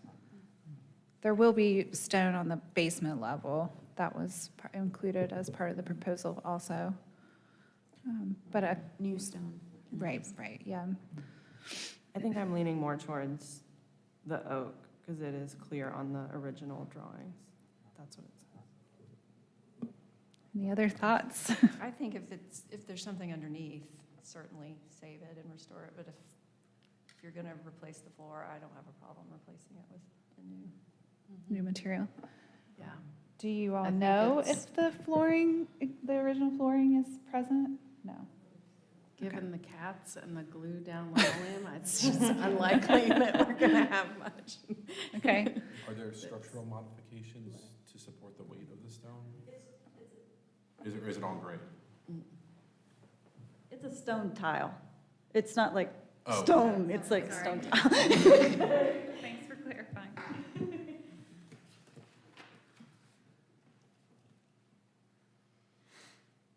Well, I don't, is more talking gonna help us today? I guess we'd have to just see if if they're amenable to some of the recommendations we propose. You know, with the. Well, and is there, I mean, certainly last meeting, we took an approach where we were comfortable with certain parts of the project. I hate to keep parceling it out and the reapplication process is tedious and costs money, but. So maybe like a partial? Either way, it's up to the applicant to Yeah. decide Right. whether they want to Right. modify the application Or ask us to or vote. move forward with what we're hearing now, which is that there sounds to be not support for removing certain features, Mhm. but you could take a vote, and then even though most of it you seem to be all right with, the vote could fail. Yeah. Or it's up to the applicant to decide, maybe they, like last time, want to take those elements out and provide some more details. It's up to the Yeah. applicant. And I just want to, Short break and talk with Judy. I don't know how we would do. You can recess it for a minute if you. It's hard for us to get. Yeah, Yeah, feedback. that's fine. I understand that. I mean, I could I use a could use break break. anyway. Okay, just to clarify real quick about process, if they go to a vote and it's denied, then you have to wait an entire year before you can apply again. So just bear that in mind. That's the rule, right? It has to be, they have to wait an entire year if the application's denied to reapply. That's right. Yeah, for the same scope of work, so just, Can we hear what? You said that we needed to consider whether we'd be willing to do the recommendations, but I'm not I think totally the- clear on what the I recommendation. think the three biggest concerns of the board, and you all chime in if I'm not speaking correctly, is removal of the light fixtures and replacement with new. Removal of the existing cabinetry, specifically those pieces that are clearly detailed in Green's things. And the arched openings, keeping the existing arched openings intact and new openings that we're creating both on the first floor and the second floor be detailed somehow differently to distinguish those between the original arched openings. I would say retain the rectangular openings. And as a group, everybody's on board with these three things. I think consensus, I think those are the three things that the commission's going to struggle to vote solidly on today. Sounds like there was support for the exterior changes, and it sounds like there's also support for the upstairs changes. Which would include, and the basement. I have a- include or And the I have a basement. question about the interior light fixtures. It was determined that they're not original, so I'm not sure what the issue is with Well, them. but I think from my perspective, the concern is that they're very specifically mentioned in the landmark designation, and the Time can absence of create- information wouldn't necessarily be confirmation that they weren't original or weren't specific for this house. That green didn't detail anything but the front elevation, or the front light fixture is certainly important information to know. And if they weren't all discussed in the landmark designation, we probably wouldn't have a conversation to have. And, you know, the standards, the SOI standards say distinctive features, finishes, and construction techniques are examples of craftsmanship that characterize a property shall be preserved. Deteriorated or historic features shall be repaired rather than replaced where the severity of deterioration requires replacement of a distinctive feature.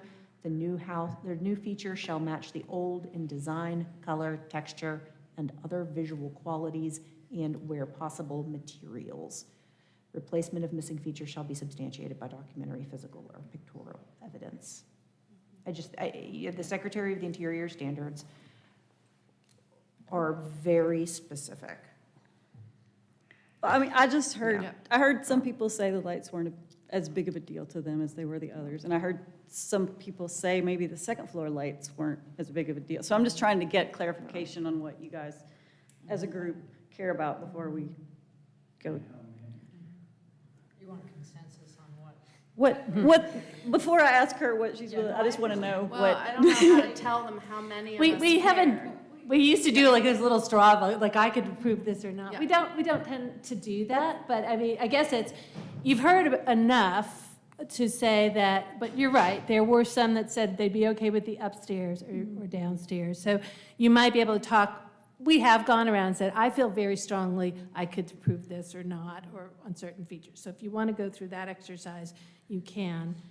I don't know whether you're going towards splitting the lights out of this part of the application for now to bring back additional information, or you're trying to get to a point where, what would you agree on right now as far, if we're going to keep the lights in? So that's another point, and you might need the discussion.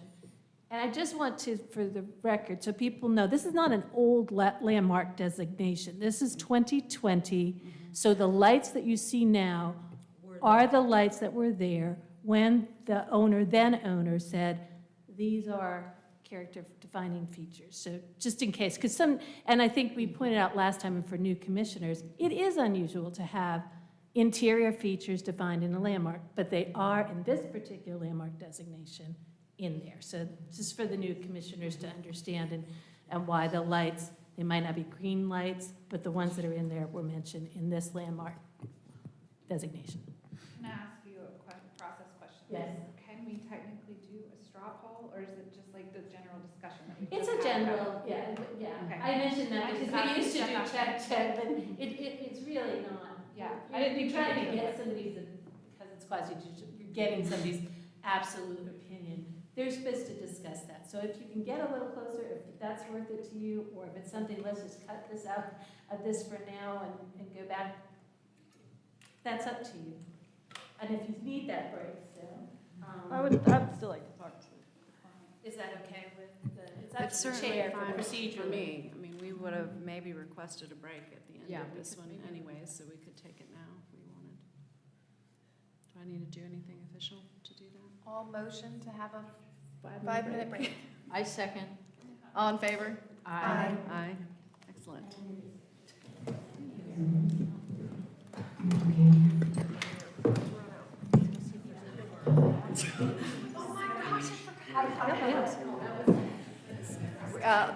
In the landmark report, which page?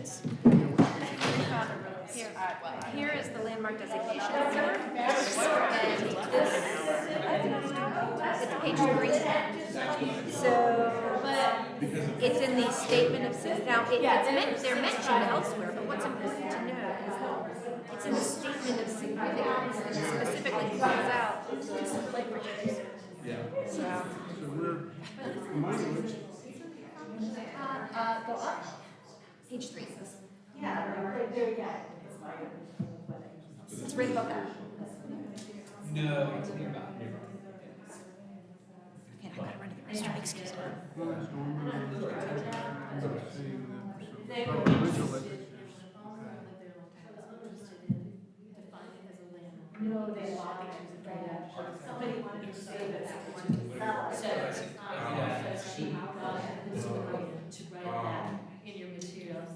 In towns, based on that report, let's see.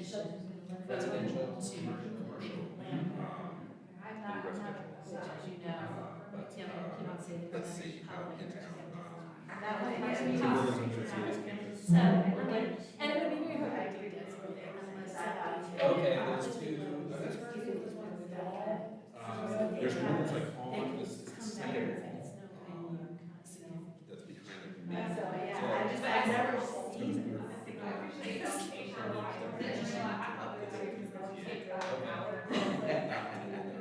Another one is Yeah, don't be tired about it. corner of our is 40 before they cross the it's just like, it's like right on, like across from the entrance to the. okay. Let's see. Okay, so Tina, and it's also, women of. Yeah. So that was, yes, that's. That's. No, none of That was. that. So, Yeah. at Carly's house. But we mostly do. That guy. You have to show somebody mom for us to keep it in. So, once we said that, we said we have to get a historian to write something. Particularly the response, but You reorganize the fund now? so there's some leeway. Yes, but not in Asheville.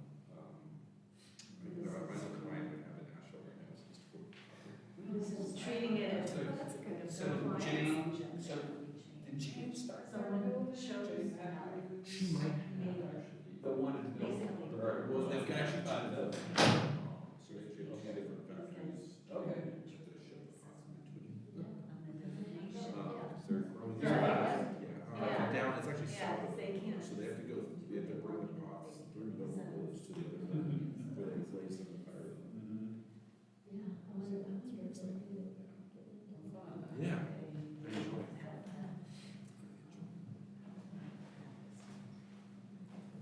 Yeah, I love that concrete street in front of there. Yes. That's great, yeah. It was kind of tough. Few 60 years old. Oh, yeah. Very cool, yeah. Good. Little bit of in that building. By the time. They've been up and running.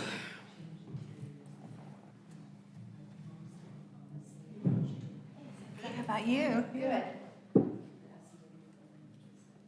Need like Yeah.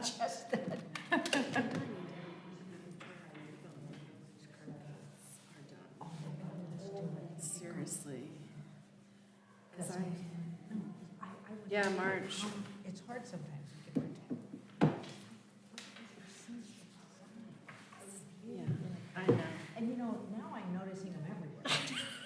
No, I was just in San Diego and it's like, they completely screwed this up. I don't like those knobby things. I don't Those are either, horrible. but With I get- suitcases, those are not nice. Yeah, the whole thing is problematic. But can I ask, how do you get, if we wanted to put tabs all the way across here with all the things, can we do that? Oh, I'm not, an Apple person, so this thing is. yeah, like- this is, Pittsburgh had the National Register District in downtown Trenton. so I can get tabs, but not from the same, inside the same folder, really. somehow, like when you're just viewing PDFs, like all these things up here that I have are Word documents.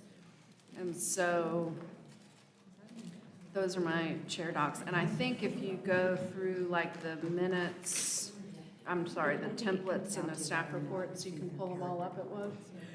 But the PDF, because of how they view, sorry. Start yawning. I know. Practice is here. Half the time, I can't even get back to where I was in the first place. A lot of times I end up in the wrong folder. I have to go back to like the web folder or something. It's just. Okay, let's do that.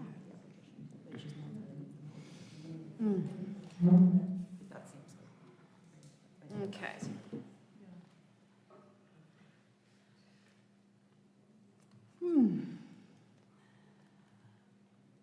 Oh, come on.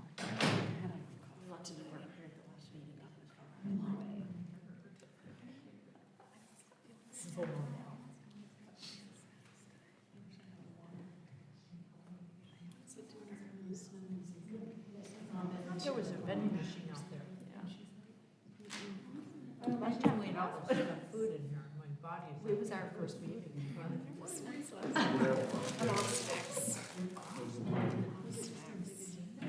Well, there were snacks in the sense that they don't have access to it that I'm supposed to eat. Oh, okay.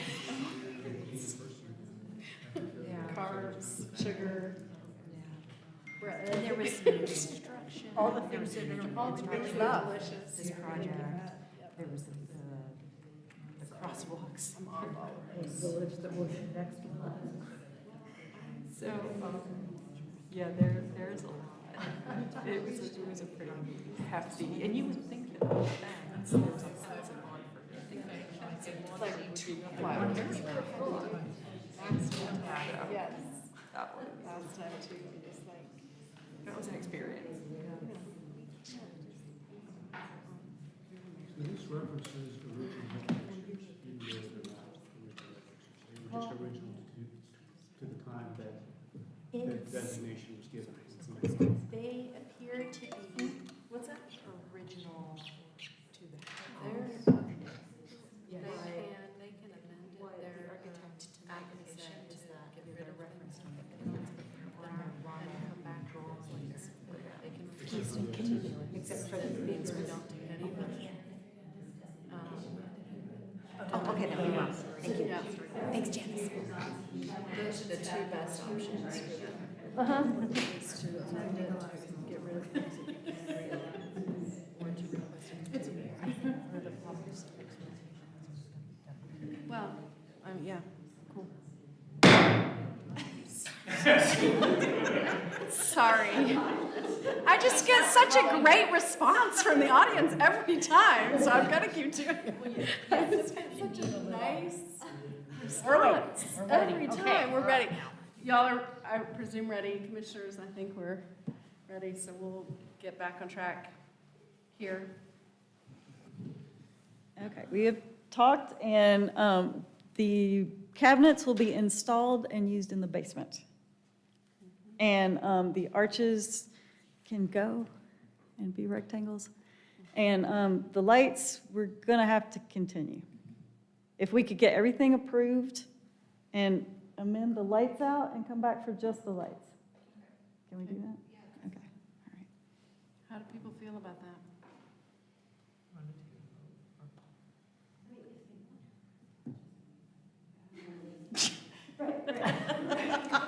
Judith says if you want to approve the arches, feel free to do that.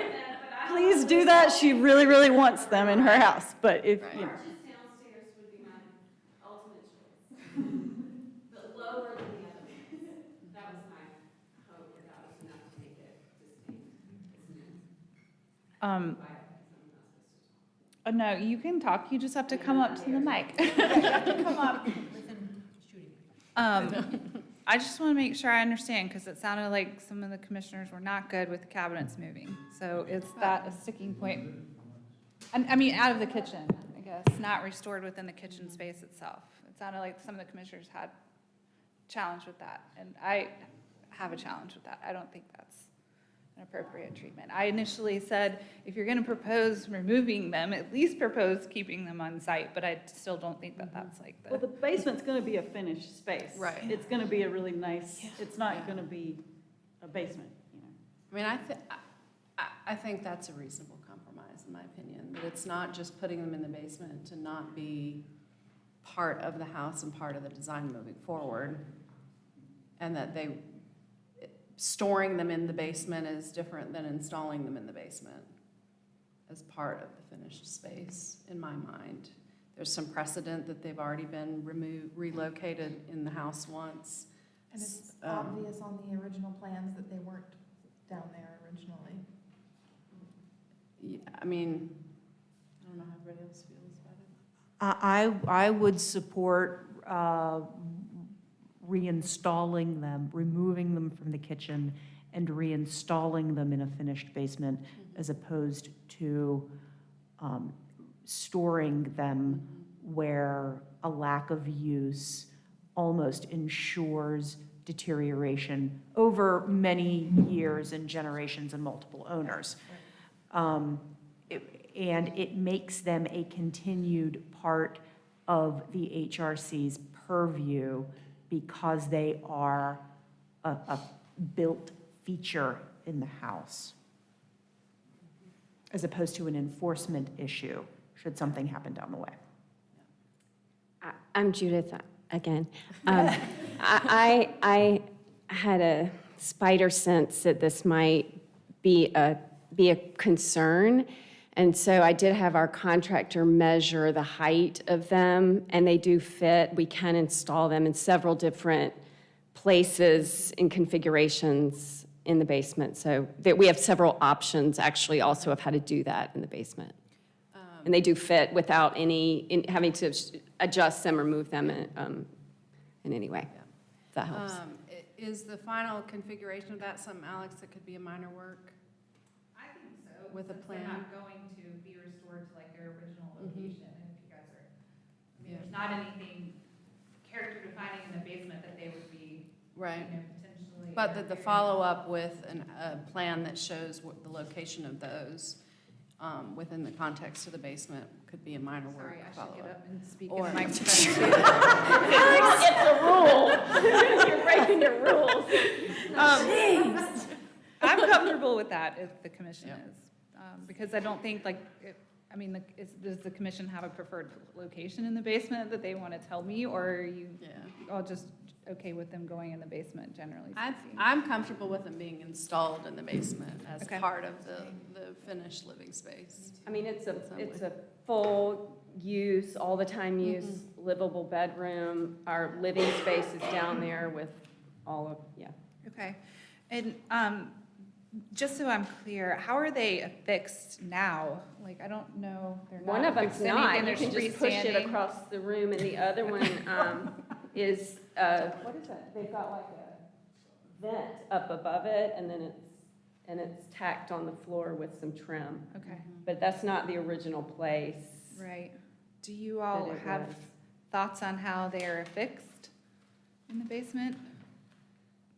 I mean, I think that there's going to be a little bit of restoration work probably required We're gonna have to get do them what makes sense to get them stabilized. in there well. Presumably, they would be usable to put stuff in and, you know, I mean, Okay, I just want to make sure that since this is like It's gonna something that come we've back to had you. so much discussion on, I know what I'm supposed to yeah. approve. Yeah, I mean, I think I just, I don't want them to just fall apart in a damp, dark crawl space. I want think them then to be in the building. Yeah. maybe the motion gets updated to say the cabinets are restored. Mhm. Because right now it says, that's the original request, which is for them to remove them. Yeah. So we can, And this takes the shelves off that? It's just the cabinets? Does that include the shelving that's next to the fireplace? That's restored? That's restored Yeah. on-site, in location? can I ask, I was thinking this earlier, it just wasn't maybe the right time for me to interject, but just to clarify on the shelving. I see it's noted on the original plans, but was there a separate drawing? Because it's only half of the mantle and then and then the, like, We're- little part of the. We're planning on removing those. Right, I know, I just am like wondering, are those, is that exactly how Green designed them? It's- No, Green shows elevations in the original drawings, and they're these ornate, Oh, I couldn't, things, I was and they're looking for not- those when we were they're not- talking. they must have He run out of drew money. it straight or- across, and as it's built, it's sort of this little L shape. Right, with that. it's a little different. No, I was trying to study that sheet earlier to get a better understanding of You can how see that it on was. the floor plan, it's just a straight across It might be shelf that page one. without this L Right, it shape just to says bookshelves, right? But it's built in an L shape, right? It's Or- built in an L shape, yes. Okay. I thought it was on this page. It is, it's, that's all you see Yeah. though, is that Oh, little okay, never snippet. mind. I So, had it confused with. but it turns the corner. It in- turns the corner in real life. Okay. Yeah.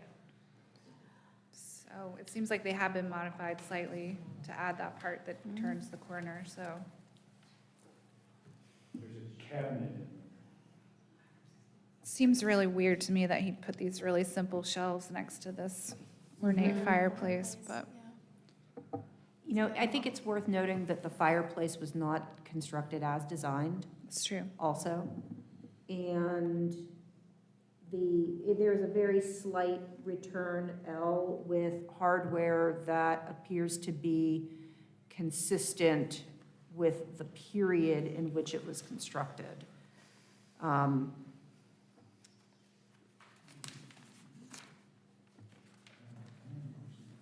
But I mean, the molding on the top of the shelving also appears fairly consistent with other molding in the house.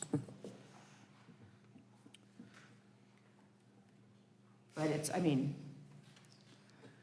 But those shelves, they have a back on them? No. I don't know how Yeah. you're gonna move those. If there's no back on them, they're just shelves stuck to the I plaster think they wall. said they're keeping them in place. No, they said they were removing them. Oh, that's what your yes was. Yeah. Your- Yes, you're I mean, removing them.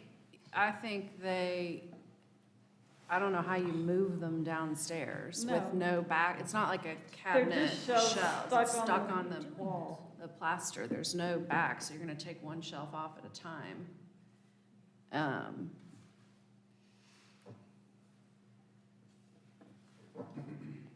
So I don't know how you move those bookshelves.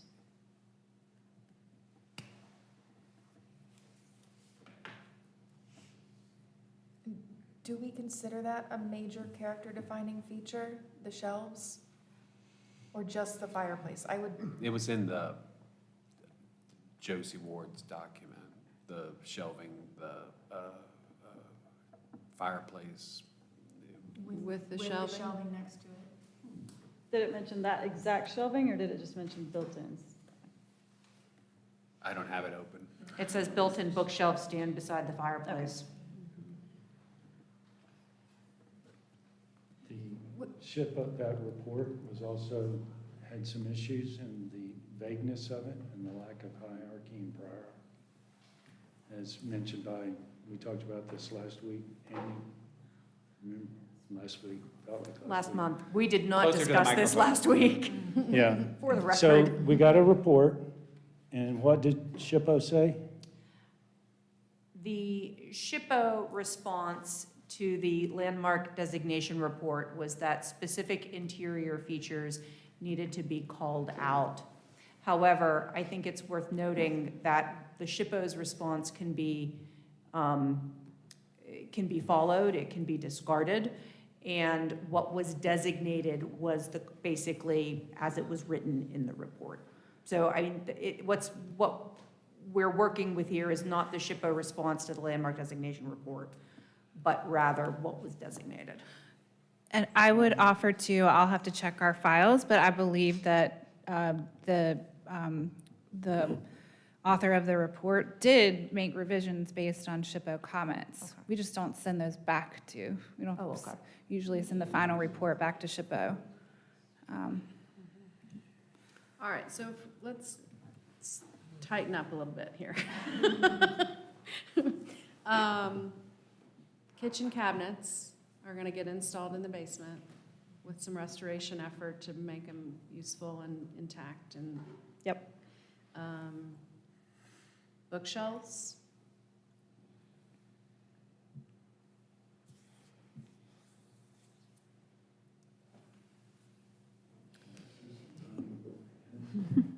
pardon? Nodding of heads.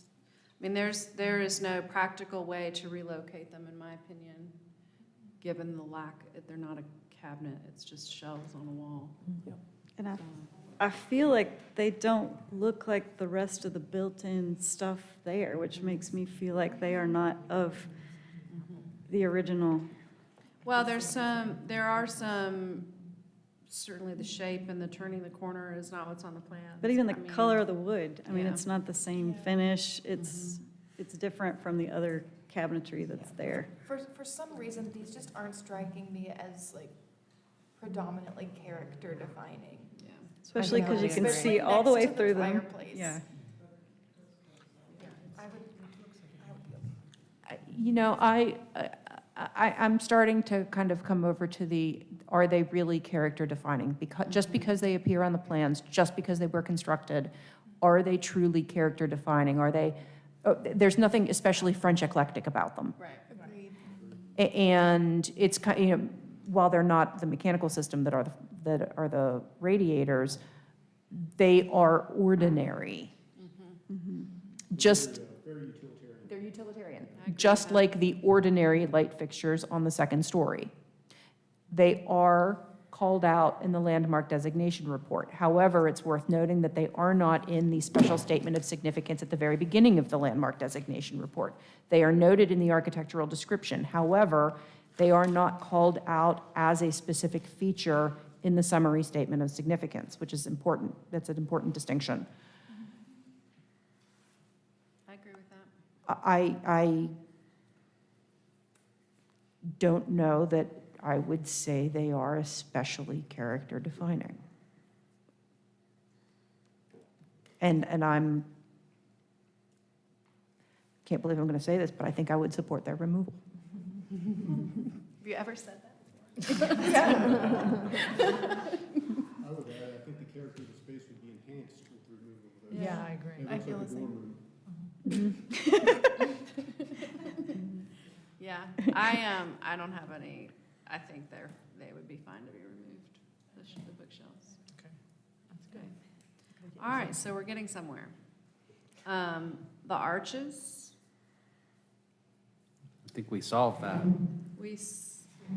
They're all going to be rectangles if they're new or moving. I mean, she still would prefer arches. We heard, but- but I think we're saying, if you want to know how many people are saying something, I think rectangle, if you're punching a new hole. Don't recreate an arch. To be confused with original art. That's how I understood I agree. what was Yeah. coming. Well, from Emily, yeah. Is that on the first floor and second floor? Yes. Yeah.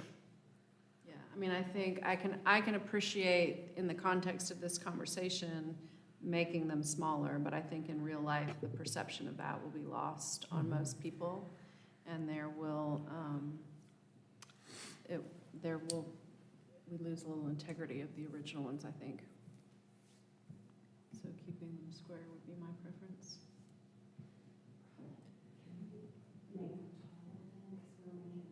Can they be as high as the other openings then, if they're rectangular? Oh, rectangles? I mean, I think so. I think the height becomes less Yeah, I of an important. Right. Yeah, Yeah. okay. All right, and then light fixtures, we're gonna hit pause on. Right. Yep. And allow you some more time. Flooring in the kitchen? Oh, yeah, we can talk about that. If there Yeah, I know. happens to be something lovely underneath, keep it. Well, they But wanted to put I think- flag stand. You wanted You to- what? A tile, it's a know, stone I'm- tile. I experienced the cat issues. Yeah, I can appreciate the fact that there was a very high quantity of cats in that house prior to its current ownership, and that glued down linoleum is not gonna be super friendly on what's underneath. Yeah, Under the sink Yeah. especially. yeah. If by some miracle we find something lovely there, then, yeah.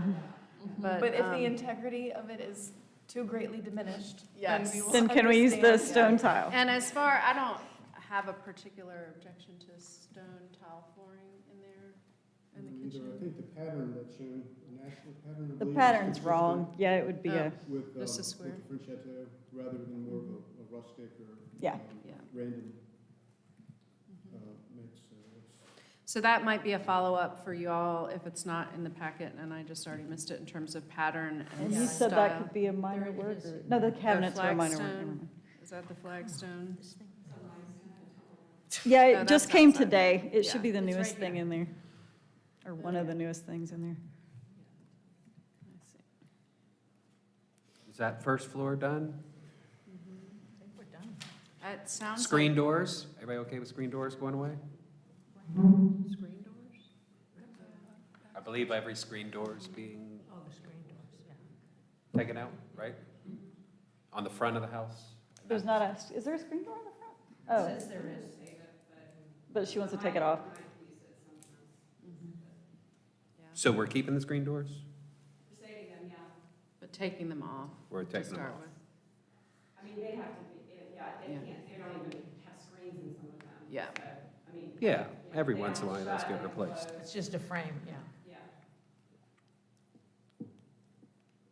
Everybody, there's a window going out, taking out a window and replacing door. That's, That's okay. I'm okay with that. and then that door being totally removed off the back porch. And that's the front, that's the floor, I think. And then the bathroom, little thing, but we talked about that. You're using the door, that door is moving over. Yeah. Yeah, because we're gonna put a toilet in there, Yeah, I understand. so that, But you're using the same door as going into the kitchen. yes. The same, Reusing, it's the half bath door is gonna be still gonna be the half bath door, it's just gonna be in a different location. Quarter bath. and you're removing the door going into the, okay. Okay, so the amendments to your application would include the arched openings, removing the light fixtures From the package. from the package, and installing the cabinets in the lower level Yeah. basement.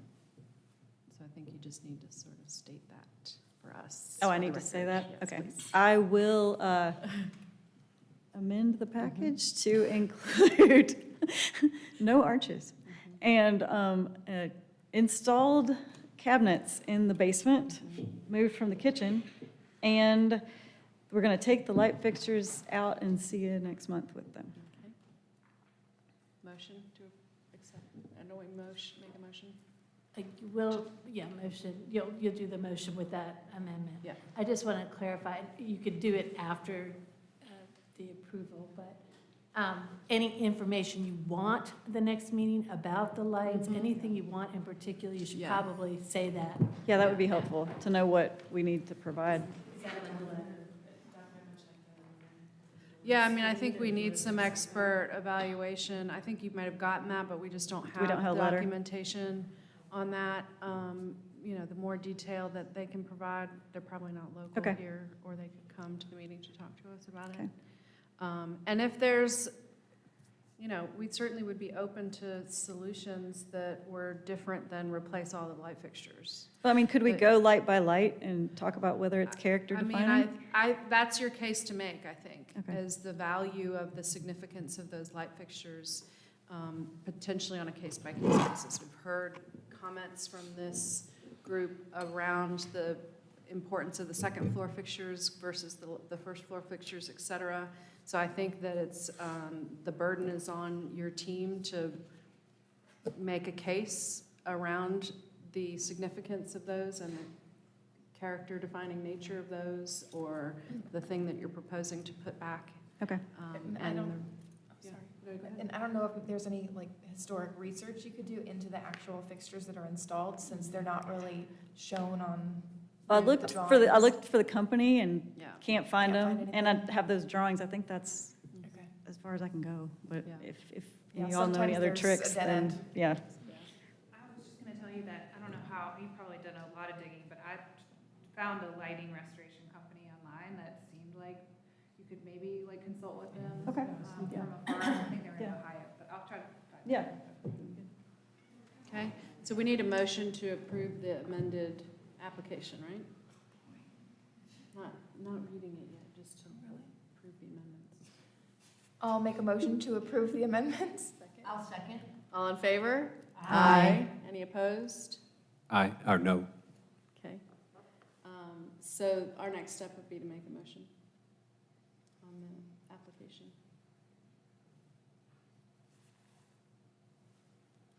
I think that's you. I I mean, was it can waiting be just in anyone, case. just in case there's more conversation. I think they've been working on it. We'll see. Okay, Madam Chair, based upon the evidence presented to this commission, including Exhibit A, application and project description, 6 pages, Exhibit B, photographs of subject property, 46 pages, Exhibit C, door photos, 12 pages, Exhibit D, site plan and specifications, 5 pages, Exhibit E, original building plans, 11 pages, Exhibit F, plans and drawings, 8 pages, Exhibit G, landmark designation report, 41 pages, Exhibit H, State Historic Preservation Office comments regarding landmark designation, 2 pages, Exhibit I, landmark designation ordinance, 4 pages, Exhibit J, door specifications, 55 pages, Exhibit K, interior specifications, 9 pages, Exhibit L, lighting specifications, 3 pages, Exhibit M, mechanical unit specifications, 13 pages, Exhibit N, window specifications, 13 pages, Exhibit O, revised plans, 25 pages, received January 31st, 2023. Exhibit P, lighting drawings, 16 pages, received January 31st, 2023. Exhibit Q, revised interior flooring image, received February 8th, 2023. Exhibit R, flagstone images, 2 pages, received February 8th, 2023. And the Commission's actual inspection and review of subject property by all members, except I move that this commission approve the certificate of appropriateness based on the following. 1, that the application consists of A, basement, remove 4 existing original windows and replace with new 3-light aluminum-clad awning windows, infill 1 window opening on east elevation Window well on east elevation will be expanded to accommodate new egress window. Install new bathroom fixtures and flagstone floor throughout. B, first floor. Remove all radiators. Remove non-original ceiling fans. Remove bookshelves adjacent to fireplace and living room. Remove bathroom fixtures and infill bathroom doorway. Construct new rectangular doorway to bathroom from kitchen and reinstall existing door. Restore original kitchen cabinets and reinstall in basement. Replace non-original kitchen features, including contemporary cabinets, appliances, countertops, and flooring. New kitchen flooring will be stone tile. Modify existing opening between kitchen and dining room and construct new rectangular opening. Modify existing opening between kitchen and basement stair vestibule to become a rectangle opening. Replace existing non-original 6-light door on east elevation with new Tucker wood door matching existing. Construct standing seam copper hipped roof covering over doorway and replace existing 6-light wood door and deteriorated stoop. Replace 3 non-original windows on east elevation with new wood windows matching original. Replace original 8-light wood door on rear elevation with new Tucker wood door matching existing. Remove 1 original wood 6/6 double hung window on rear elevation with new Tucker 8-light wood door.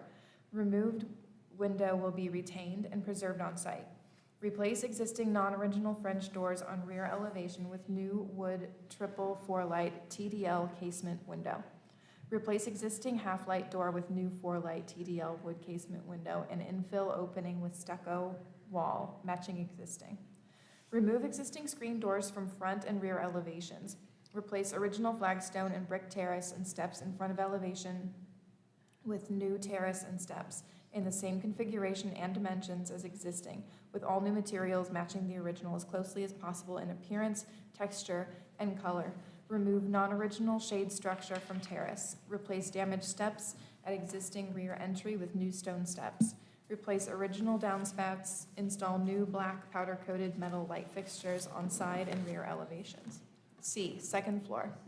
Remove multiple interior doors and walls and infill door openings. Construct 2 new arched doorways. Remove bathroom what's that? Rectangular Oh, sorry. doorways. Remove multiple interior doors and walls and infill door openings. Construct 2 new rectangular doorways. Remove bathroom fixtures and floor tile. Remove non-original spiral staircase. Construct multiple new doorways on interior. Install new bathroom fixtures. Install new fireplace. Construct new wood stair with wood railing to attic. Replace 1 existing 9-light door on rear elevation with new wood door matching existing. All work will be in accordance with attached and approved drawings and plans. All permits, variances, or approvals as required by law must be obtained before work may commence. 2, that the Secretary of the Interior's standards for rehabilitation, specifically the standards for windows, entrances, and porches, spaces, features, and finishes, and mechanical systems were used to evaluate this request. 3, this application does meet the design standards for the following reasons. A, original windows and doors are being retained and preserved. B, window and door openings being modified are on secondary and rear elevations. C, doors being replaced are deteriorated beyond repair and/or are not original to the structure. D, new doors and windows will be wood and will match existing or missing original features. E, deteriorated front terrace will be rebuilt in the same configuration using as much existing original material as possible. Any new material will match existing as closely as possible in material, color, and texture. F, new roof covering will be on a secondary elevation. G, floor plan and interior spaces, features, and finishes that are important in defining the overall historic character of the building are being retained and preserved. H, new mechanical system will result in the least alteration possible. 4, that the action and improvements proposed in the application before us for a certificate of appropriateness are congruous with the special historic character of the Louis Miller Griffith House. Is there a second? I second. All in favor? Aye. Any opposed? Opposed? Based on the foregoing findings and for the reasons set forth therein, I move that a certificate of appropriateness be issued with the following conditions. 1, revised interior elevation drawings will be submitted for staff review and approval. 2, revised basement floor plans will be submitted for staff review and approval. Second? I second. All in favor? Aye. Any opposed? Opposed. Okay, that motion carries. Thank you.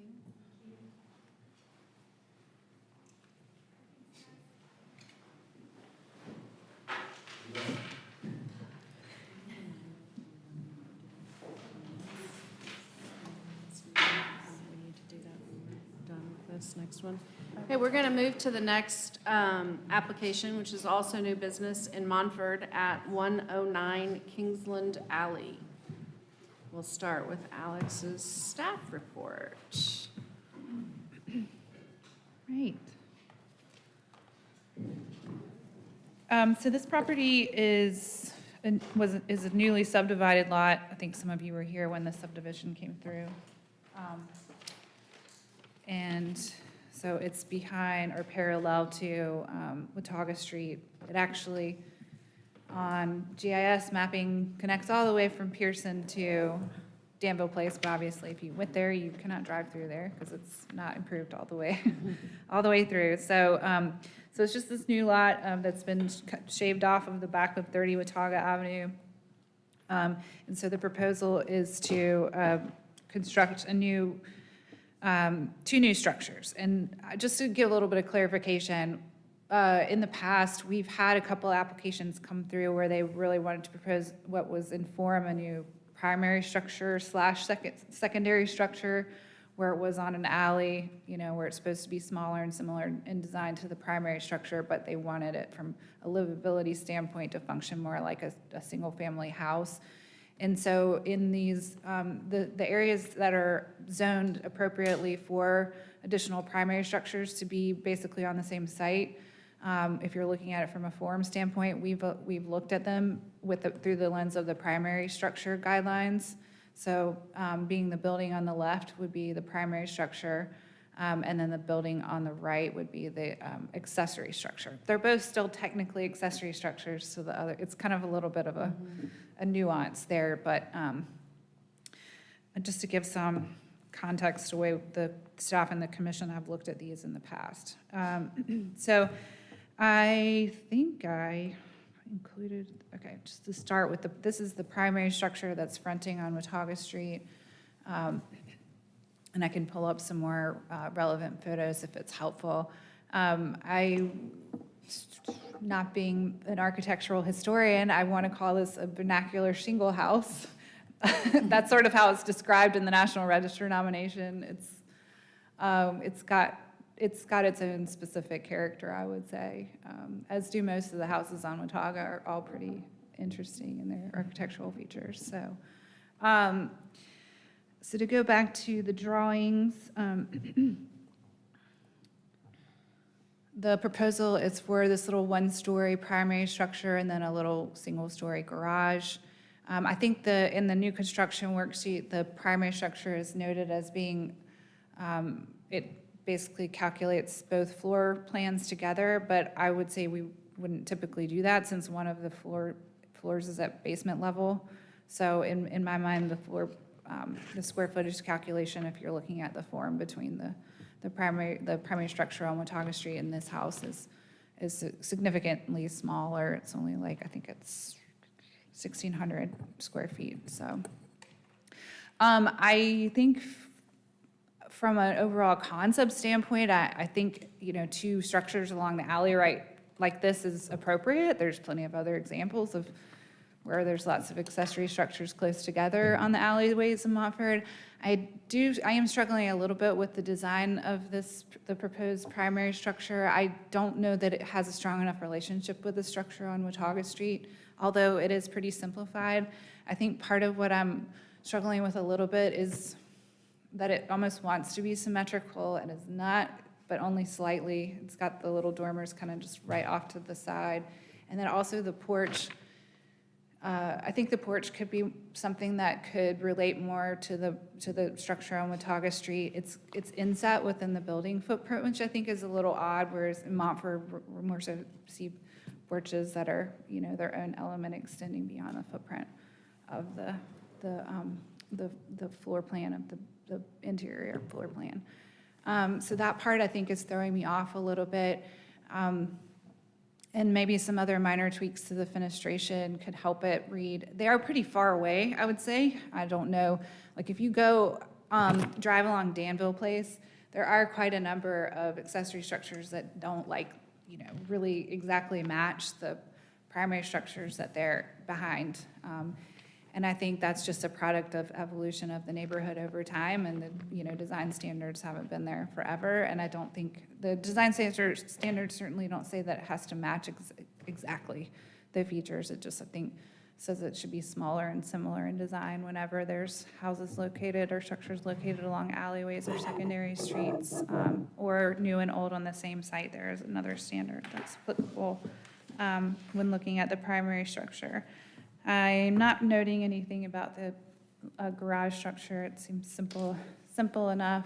I think we'll see more of this, I would say, because we are running out of buildable land, generally speaking, but certainly in Montford, where we're starting to see these smaller lots that are getting carved off. So just something to consider, that we're working with this smaller area. But there still will be a substantial amount of green space if you consider the existing lot and the size of the primary lot fronting on Watauga. So I didn't note any concerns there.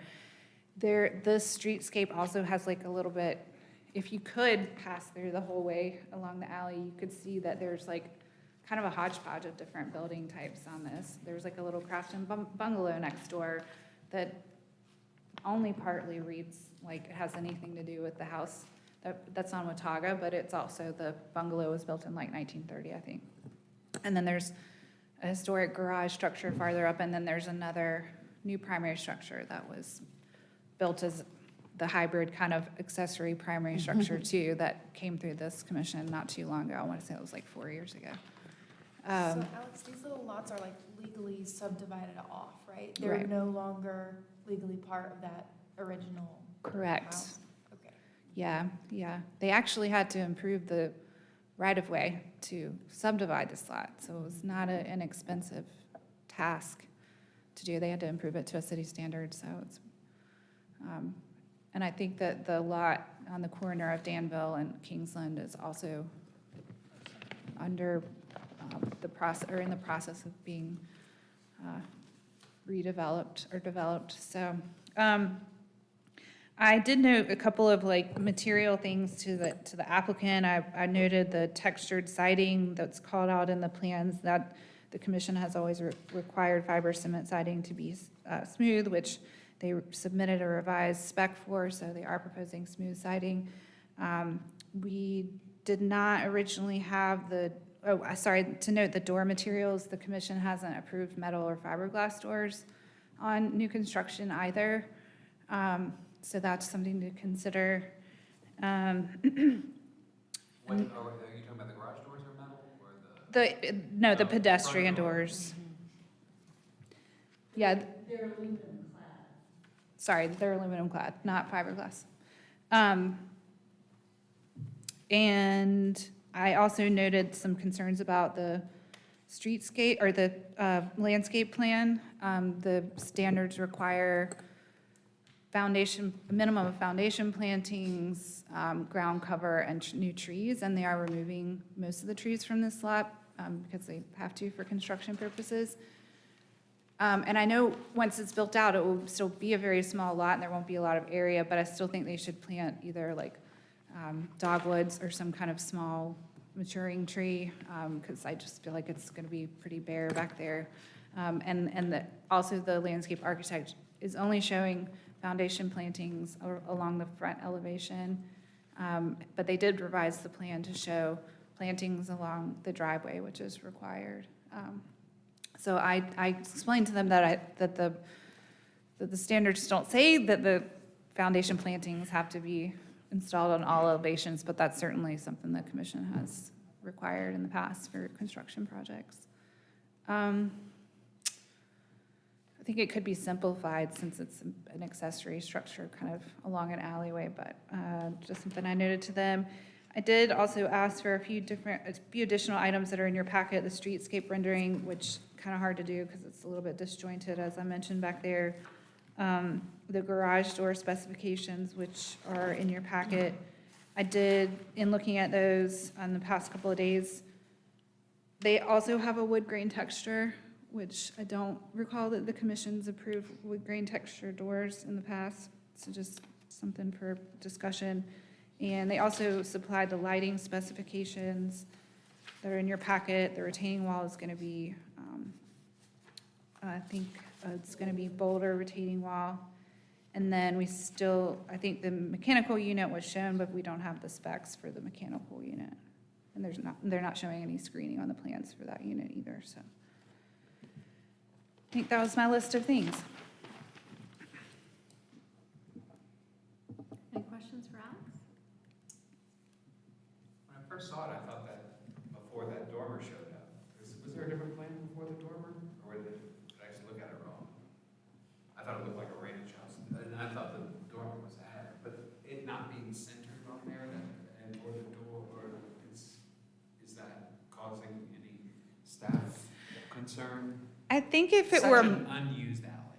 I think if it were more off-center, it would probably seem more normal design to me than just being this like, it's just kind of the whole thing, the front porch and the dormer, just like a little tiny bit off-center. That's just a little bit odd to me.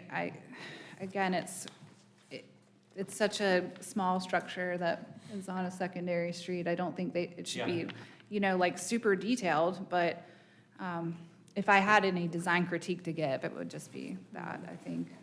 So, which is a little bit vague. I'll be interested to hear what the rest of you all think. Other questions for Alex? Is that a habitable space on the second floor, or is that just a storage attic? It's not On the lower Yeah. floor. Just an attic space? It's just a tall room. Or tall room space?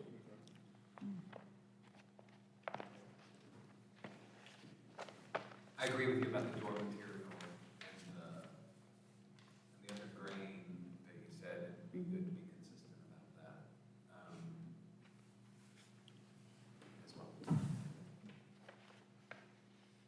agree with Will. I thought it looks like a ranch house to me, and I just think it could be better, a lot better, design-wise.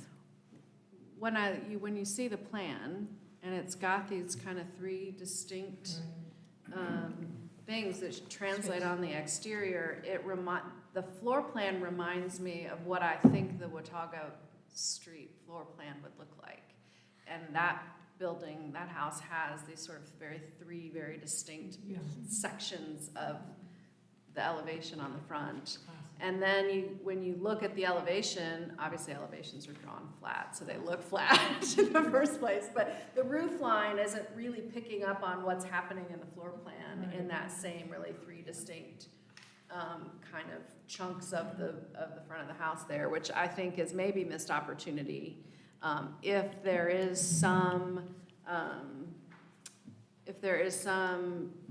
need for us to be responsive to those houses that are around us, and certainly if we're considering this in some respects in its relationship to the Watauga Street house at the front of the lot, I think with some minimal changes to the elevation, it could read that way, because I think the floor plan is naturally lending itself to that kind of a rhythm already. Yeah, I think it could fit in better just by bumping that, center portion out a little bit. Yeah, but I do appreciate this overall scale of this. I think there's so often that these really small sort of secondary lots want to have really just fill every square inch of property with as much house as they can fit, and it's really hard to get the scale right when you do that. And I think this has done a really good job scale-wise on the streetscape, and yeah. And I guess to speak to, Will you just state your name? oh, sorry, Diana That's okay. Belgowan, I'm the architect for the project. As far as the porch, I agree, we would love to pull that out. But we have such a tiny buildable area this is as small of a lot as I think could have been carved out. And so the only way to pull the porch out would be to reduce the house physically. And make it smaller, and as we said, it's already, kind of 1,600 square feet on the main floor. So that plus the fact, on the Watauga house, the full 2-story volume of the house does have the inset in the center, but then the porch is pulled out. So we tried to take, okay, what can we do with the porch that we can't pull it out, but maybe we push the house in more, and so that's what we were trying to do. And then the dormer, in its relation, I wasn't looking at it with the overall roof as much as centering it on the porch. Yeah. And in the room. It could slide to be more over the door, which would be moving it to the right, if that would help anything, but let's see, I'm trying to get to that. I think something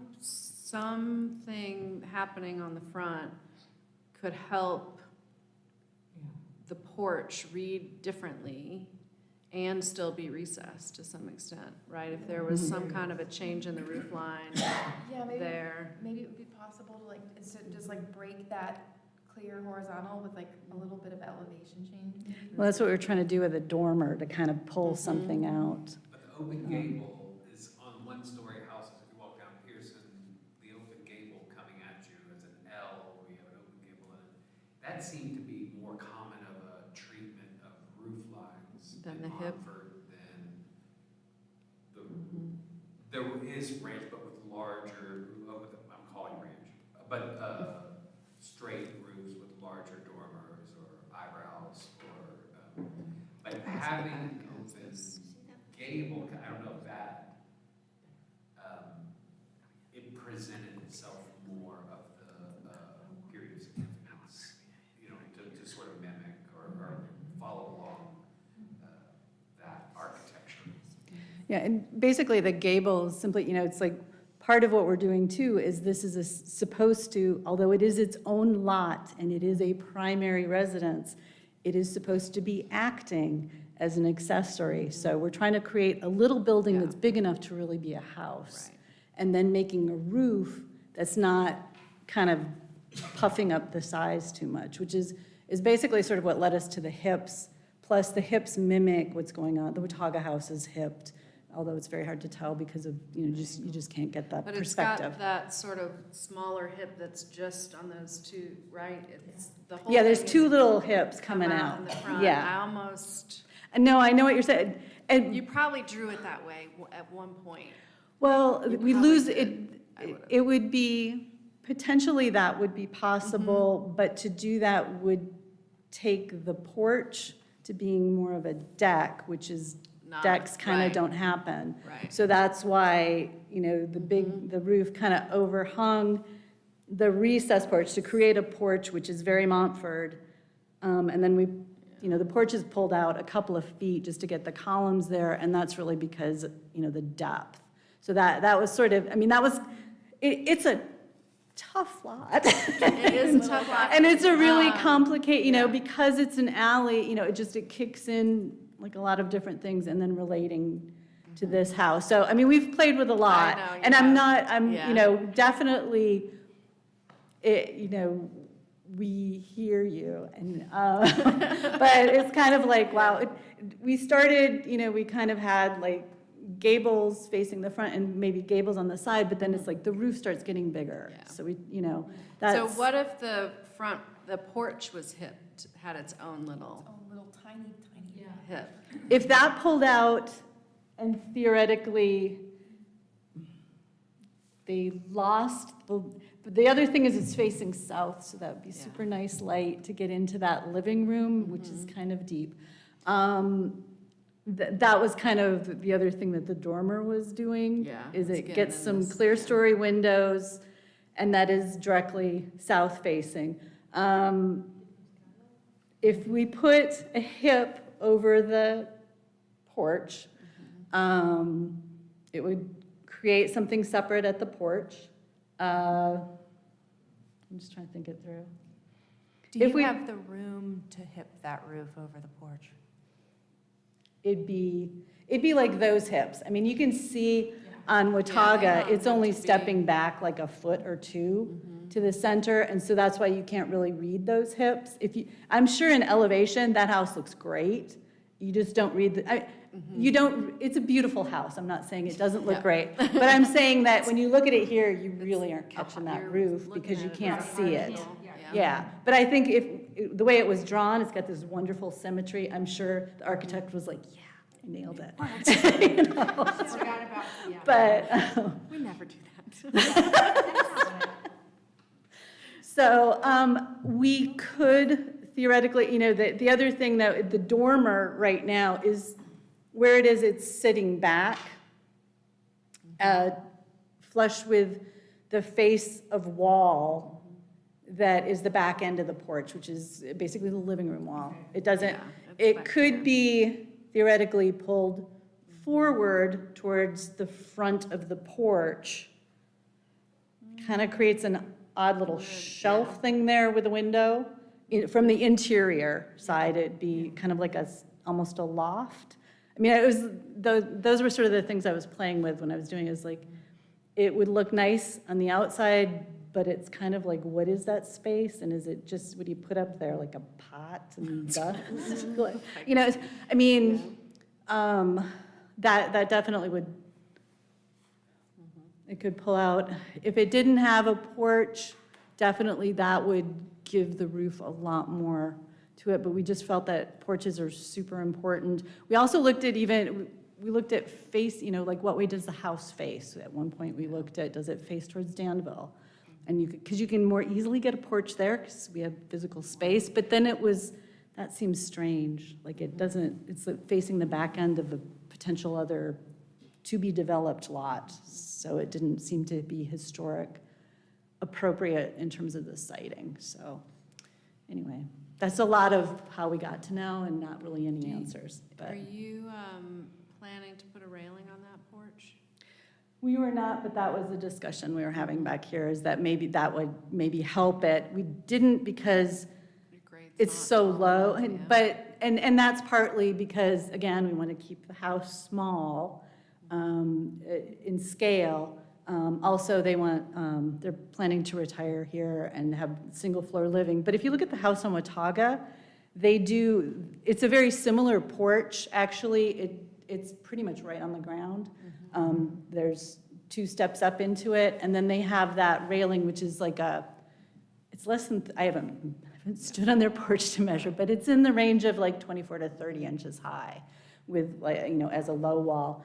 And we, that's something we could maybe kind of pull that element, and it would give a little bit more, it'd kind of help, and it wouldn't, the porch, I can see the comments in that the porch is a little spindly that we have now. We were trying to mimic the size of their columns and pull those things in, and maybe a railing would help it.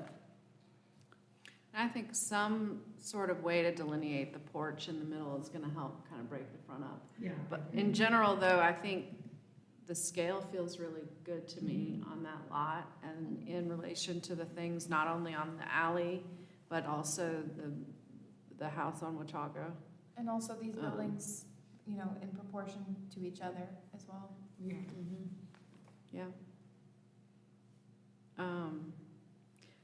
I think if we were to put a railing on the front, as I mentioned the Watauga house, I don't think, I think to delineate it and to try and achieve the things we're looking at, it would probably be better with something that had picket rails and not the low wall look of the, to exactly imitate the house at Watauga. I think that would just kind of look like more wall, and it would make it look more flat and back, going back into the main house versus a textural difference that a picket or something like that would create. So is that, is the overhang of the front overhang of the eave is straight across? So Yes, comes and all the we way could far look at out? pulling it forward more. Yeah, I almost would pull the eave forward on the porch a little bit. That would give us some way, that would little bit of a set, corner notch there. it out. But the other thing that's true on that porch that I think is important is it's got a much thicker weight to the top of it with the Yes. band that goes around the top of the columns that isn't showing up in your elevation, which, so it sort of just reads as this straight across roof. But in reality, there's probably gonna be kind of that band of beams that you would potentially could see in the way that we see it Yes. on the Watauga Street photograph, that there would be some weight to it there that might make the scale of it a little bit, like that porch just read more porchy. Right, I see what you're saying. And then that Trying to could get to- return back on the sides for the little bit of space that steps out from the front house. So you would Yes. see that on 3 sides, and then a little bit of a roof corner there in 3 dimensions might make some difference. I think those, 3 little elements combined could probably differentiate enough. Okay. Anything else that Alex mentioned or that you have thought about that you would like us to hear? I guess I know the owners, that particularly, they would like you to consider the fiberglass doors that were submitted for the garage door and the basement door. And I guess the question I have, because we've sort of been down this path with windows recently, it was simply I know that they haven't been approved in the past, what would the commission be needing to see in terms of samples, or, what would, So we actually recently did approve some I was fiberglass just gonna- windows. Right, we did, that was a Windows? project. Or was it? It was fiberglass Didn't we do that windows. for the garage doors I think it was, recently, Alex? it was, yeah. It was the carriage house at Cumberland. Right, you guys just haven't approved any alternative materials for doors other than wood. Right. Even on the big garage doors, didn't we just No, have garage this? doors, you guys Yeah. have allowed to be steel or, And these would Metal be and- steel. and I think The- that's totally reasonable, but But not the man doors in the garage, even the pedestrian doors. I mean, at least the front door needs to be wood. Oh, for sure. But I mean, that's really up to, if you all can allow alternative materials, that's within your purview, but it's for you to determine, I think, whether that's appropriate for a secondary door or not. I think our reasoning behind approving the fiberglass is that it was a smooth finish, so after it's painted, it's gonna look just the same as a metal one would. Yeah, that was, I don't know if this same reasoning would pertain to a door as well, like if it was a smooth. Feels like a big step to me for doors. There is a difference, Yeah. a lot more material. But you're asking for fiberglass on the lower basement door Yes, and the garage side door. Man garage door. side, not those No. doors are already metal. Those are metal. Okay. And when we say metal doors on the front door, which would also, the same door being on the side of the house, those would be aluminum clad. They have panels. It's just basically the window company also does clad doors. And so there were, in the packet, there was information We're on that. allowed to do that. It's new construction. I don't know. I mean, you have to tell Yeah. us, but. I don't think even on new construction, we've allowed that on doors.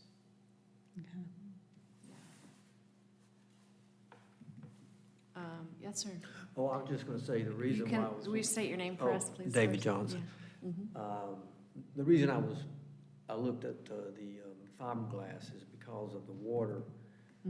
Even if the aluminum clad, I wasn't sure that would hold up after years of getting pitted and things like that. So I thought the aluminum clad, the fiberglass would withstand weathering better at these exterior doors that are actually not as seen, since one's on the side, one's in the rear. The door to front doors, if you're saying aluminum clad, I don't have to have aluminum clad. We thought that was new, so the windows are aluminum clad, and they come in the color, but if I'm not stuck on having to have an aluminum clad door. I mean, we can do whatever you look. A wood half-light door is going to be less expensive and painted to match your windows. I mean, honestly. I always forget what the rules are. We would have to pick one and resubmit it, but I think that is a reasonable change. We are just, when they did the window package, they're like, oh yeah, and we also do doors. And so Right. it seemed like it all made sense, but. So sometimes in lieu of that, folks put little roofs over them, over the doors to try to help keep them protected. It didn't look like that was proposed on your elevations for the lower No. basement door No, or it the is side not. doors. I certainly would be open to looking at that, if that was a compromise opportunity there. I think you would. Yeah, that's true, if they get it, if we're into the setbacks, then maybe not. But it looks Somebody needs to go through the book. But it looks and how like on the worked. rear elevation that Well, at least the get overall different roof ones, is yeah. kind of notched out. We could just extend it, but I mean, of I don't course, think it's they'll another get story. too, yeah, it's probably too low, the floor Too far below. above. All right, What they're saying is that they'd rather, we could take the doors out or whatever, but we'll look at getting wood doors for all of those locations. okay. Well, we need to open the floor for public comment. So we'll take just a real quick second pause to open the floor for public comment, and then we will close it again and continue our discussion. I have one other thing that I neglected to point out. In the past, the commission has required that the materials be consistent between new accessory structures or secondary structures and the primary structure. I'm trying to recall, like I remember there was one historic accessory structure that had to be fully rebuilt, and it wasn't clear what the original siding was, and you all let them have an alternative siding. I think the main house had shingle, and you all approved for the accessory structure to have lap siding, since we didn't know what the original material was. And then there was, sorry, no, correct me. Shingle for the siding. Sorry, let me correct what I was just saying, that you all allowed fiber cement shingles for the new, or for the rebuilt accessory structure. So, and the main house did have shingles also. And then there was the one project that Diana had where you all allowed the fiberglass windows that had the German lap siding, and then they were, They went back to German lap. they did, okay. It Thank was you. finally approved with German lap. Too many They were projects. talking, yeah, but there is the one on Danville. It's behind Montford. What is that number? I can't think of the street number. But they have a garage structure and there's 2 accessories behind a blue house on Montford. And that one has lap siding and the main house has shingles. Right, but I think those 2 structures were, here, I think And you they're put photos also in here. a physically broken off lots similar to what we've got. But I think those structures go with the different house. They don't go with the yellow house that's fronting on Watauga. No, it's a blue house, but yeah, they do. They were broken off of that, I'm pretty sure. Anyways, just So, something yeah. I wanted to point out that the commission has been sort of pretty consistent on in terms of matching materials. And obviously Montford takes it a step farther than the Secretary of the Interior standards and wants everything to match, so. But we've approved, the fiber cement is not the question. No, it's just the whether it's shingle or lap, configuration, yeah. Whether it's shingle or lap, yeah. Sorry, I'm trying to find your I'm not photos. sure that shingle would mesh with I couldn't get them to load on my laptop. But yeah, here's all your photos if there's any Oh, yeah. examples. or How do you, whatever. is it this one? Sorry, it's different than my laptop. Yeah, you just, You know, there's only like one store. you gotta use. Oh, it's you- over. I was not thinking. You that can either was use shingle. that on the side, like goes like this, but it's kind of easier to drive if you put the cursor on top of it and hold down the left key. Okay, there, okay. So, sorry, I don't mean to be freaking everybody out by moving this too fast. And now it's catching up. That's okay, I'm trying to see if we can get to Montford. This is the bungalow next door. We're 2 lots over, I guess. So the property, oh, dang. Sorry, I'm just used to mine and I can't use anyone else's and I feel really embarrassed. This is the lot I was talking about. And that is photos. And is that the one that's on the last photo? At the bottom? Yeah, and they have like 2 different colors. Second floor is different than that, yeah. It's H, is that H? Yes, it's G Yeah. and H. G is the main house that it was broken off of, which is 2-story structure with shakes.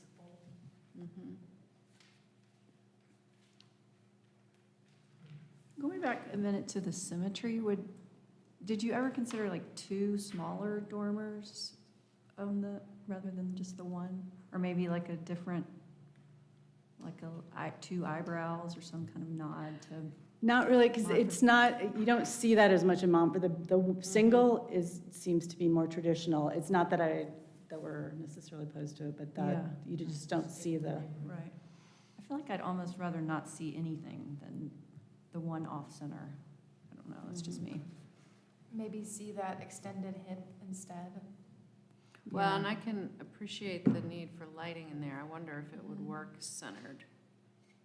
The Yeah, could dormer would work, I'm in the wrong file. Is it possible to shift that over just a little to the center? It would have to get smaller, because it'd be off center of the porch. The Right. porch is off center, You'd have to move the porch too. so that would change the whole plan. Yeah, but maybe with a little bit of finesse around the porch. What I think when the porch reads stronger, the relationship between the dormer and the porch is gonna read stronger and be more clear. So clearly centering the dormer on the porch Yeah, could potentially and with a little bit more dominance of that porch in the way that you detail it with railing and with the sort of eave corners, and could make that dormer not feel like it's floating on the roof in a weird. Yeah, honestly, it's probably not so much the location of the dormer, it's just that you're viewing that dormer in the context of the entire. really which you're big not gonna roof. see because it's all Right. sloping so away, but I get it. Right, so it almost feels, because when you can you train your brain to look at it the right way and imagine the roof of the porch, the dormer looks just fine to me. But is, with the dormer dropped a little bit, because the ridge of the dormer is the same. as Yeah. The ridge of the, Right. the hierarchy is the same, so if it Yeah. drops, it becomes secondary, which we see a lot. Yeah, with that's a good this. point. Yeah, that And that might help the massing a little bit, but I just Right. agree that I think that the solid porch wall, the low porch wall, would help your Would it? massing. And would help that porch read sticking out a little bit, Which is only but like you 2 can't- feet. But Yeah. you can't really do that because, Yeah. so it's almost, you're having to play the game You there have a to little trick bit. it. Because you have, the design standards, most of them have these porches that Yeah. do stick out, so it's almost, you kind of tricking the eye a little bit. Right. With the massing of having something heavy and low, and not having pickets which are transparent, and allow you to see through it, so you're gonna get this heavy little mass right there, which will help it feel like it's sticking out a little bit. Those are my thoughts. I think you got all the parts there, it's just kind of getting to be right. The proportion of the porch columns feels off to me.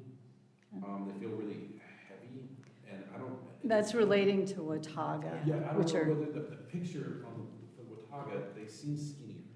And I don't know whether there's an optical illusion with the picture and the drafting here.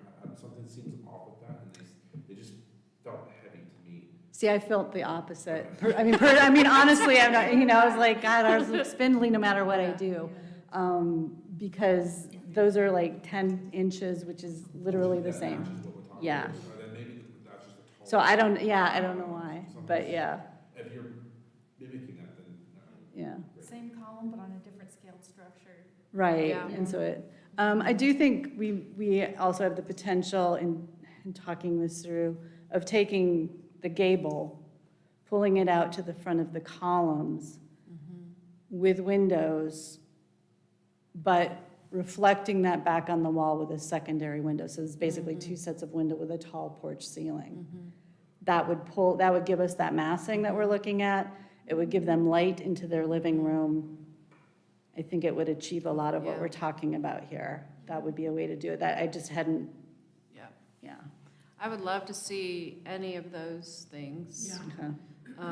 With the roof, because I agree with you. I think the parts are all there, and it's just a little bit of refinement on the massing to help that porch really have a But particularly stronger- relating to the porch. I think, I mean, I think so. I think the scale of the house, the size, that's usually a big part of our conversation, but I don't feel like we need to talk very much about it today with these sort of pretend accessory structures, and they're kind of. Is that front porch concrete? No, it's wood. It's a raised wood porch. Let's talk about landscape, because that's, I mean, if we're going back, we should, I'm so Yes. sorry. It's okay, I'll pull it up for you. Yeah.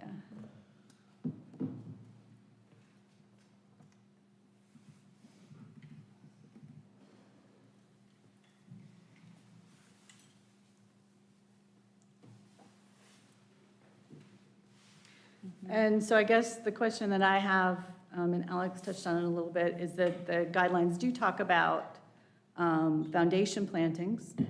And typically, I guess, you've said that that means all the way around the foundation. We're showing it kind of, I mean, basically, nobody can walk by this house without coming to the, I mean, I'm not saying that in a bad way, but this is a really strange situation where it is not a through street. It is not going to ever be a through street. And that's a side yard to a neighbor and then a rear yard. It's also only 6 foot on that, particularly on that side. Which one's the Towards- weird yard? Sorry, what? Did you say weird yard? Side. Side. To the left Yeah, is I a know. 6 foot side. Okay, I got it. And then, the rear yard. But the 6 foot side, we're going down a hill, we plant there, they can't really walk around their house on that side. If we have plantings along there. The rear, we're sloping down, and then they want to have a daylight basement that they can walk out of. I can see where we could maybe add some plantings there, but I don't know. But I guess I'm just wondering, where are we at with plantings, and do you feel that we need to add more plantings, and if so, and what about trees was another comment Alex made, so. And I'd love to see some at that lower level in the back there. I think it makes some sense to be able to walk around the side of the house on that 1 6-foot side. You can't get, let me look back at these plans. You can't get, I lost it, give me a second. You could walk around the other way and go on the outside of the retaining wall to also get to the back, but it's kind of tight. But you can get between the garage and the house Yes. and walk It's about through? 12 feet between the But garage it's and a, the house. but it's a drop, right? Yeah, the whole site Well, drops no, it like does- 10 yeah, feet. But it drops Yeah. off that corner, yeah. And I just want to clarify, because I tried to have a phone conversation with that landscape architect. It just Okay, yeah. didn't go well as far as our connection. But what I was trying to say to him was, I wasn't saying you had to have like landscape every single inch of the foundation. A lot of times people just like kind of intersperse them so that at least they're screening at parts of all elevation. So that was what I was trying to Okay. explain to him, but. Yeah. And screening outdoor mechanical equipment. So if you've got a condensing unit that needs to sit outside somewhere. And yeah, it doesn't show up here, but it's in the notch in the back, but it does not have currently landscape screening. Yeah. It'd be above the retaining wall, behind the indentation on that corner, right yeah. side. It shows up on the site plan, it just didn't make its way to the landscape plan. Now, let me ask you this, will there be like some kind of path that goes around the side, or is it just kind of like the idea of just like? Yard. I mean, right now, that's all gonna be flush. The next door neighbors have a lawn and a garden Okay. back there, so it would kind of, and I think there's a fence currently along that line. Okay.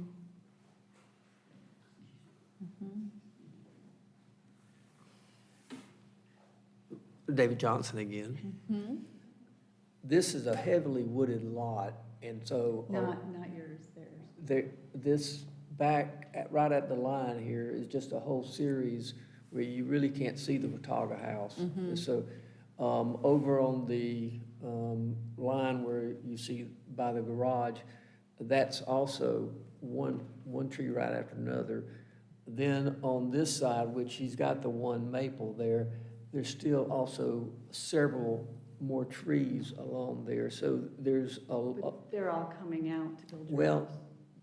I don't know how many are gonna end up that are on the fence line that No, are. they're, the ones that we're showing, those are the ones that are staying, the maple, the The three maple. big ones, the red oak, and the white oak. Those So are the it- three that you can keep, the rest of them. So we looked at where to put some small trees, flowering trees.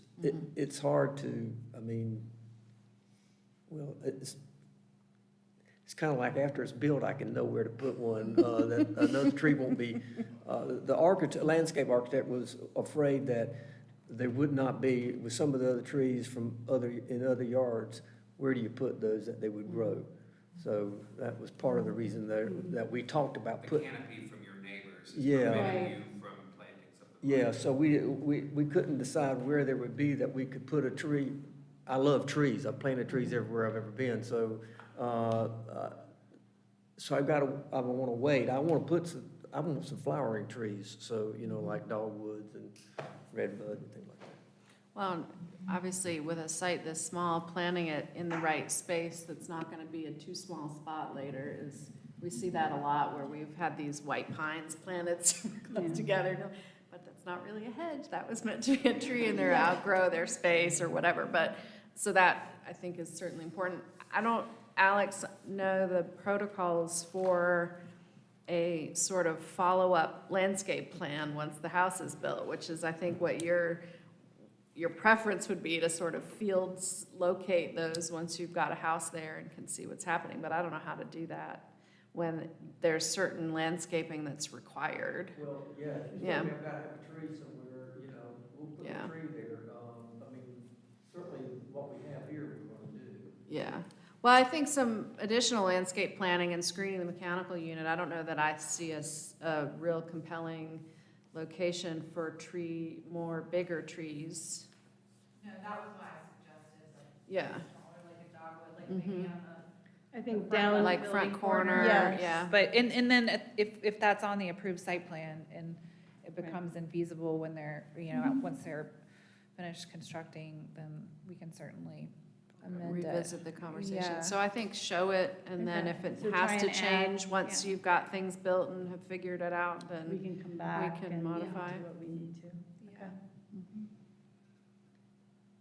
So I think that we have direction, but I don't think that we're to a place where we can get approval because you can't really see what we're talking about. I would agree with that.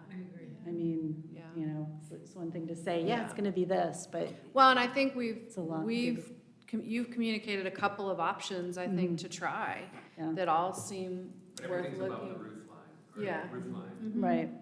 Yeah, I don't, yeah, so So some- landscaping and roof. Increasing the landscape and then looking at the features as it relates to the architecture, particularly concentrating on the area around the porch and the roof and the detailing of that whole section.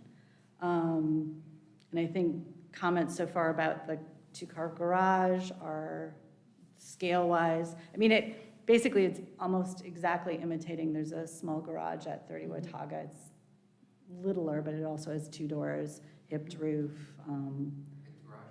Yeah. Scale-wise, I think it is nice. And Where it meets the standards, it's fine.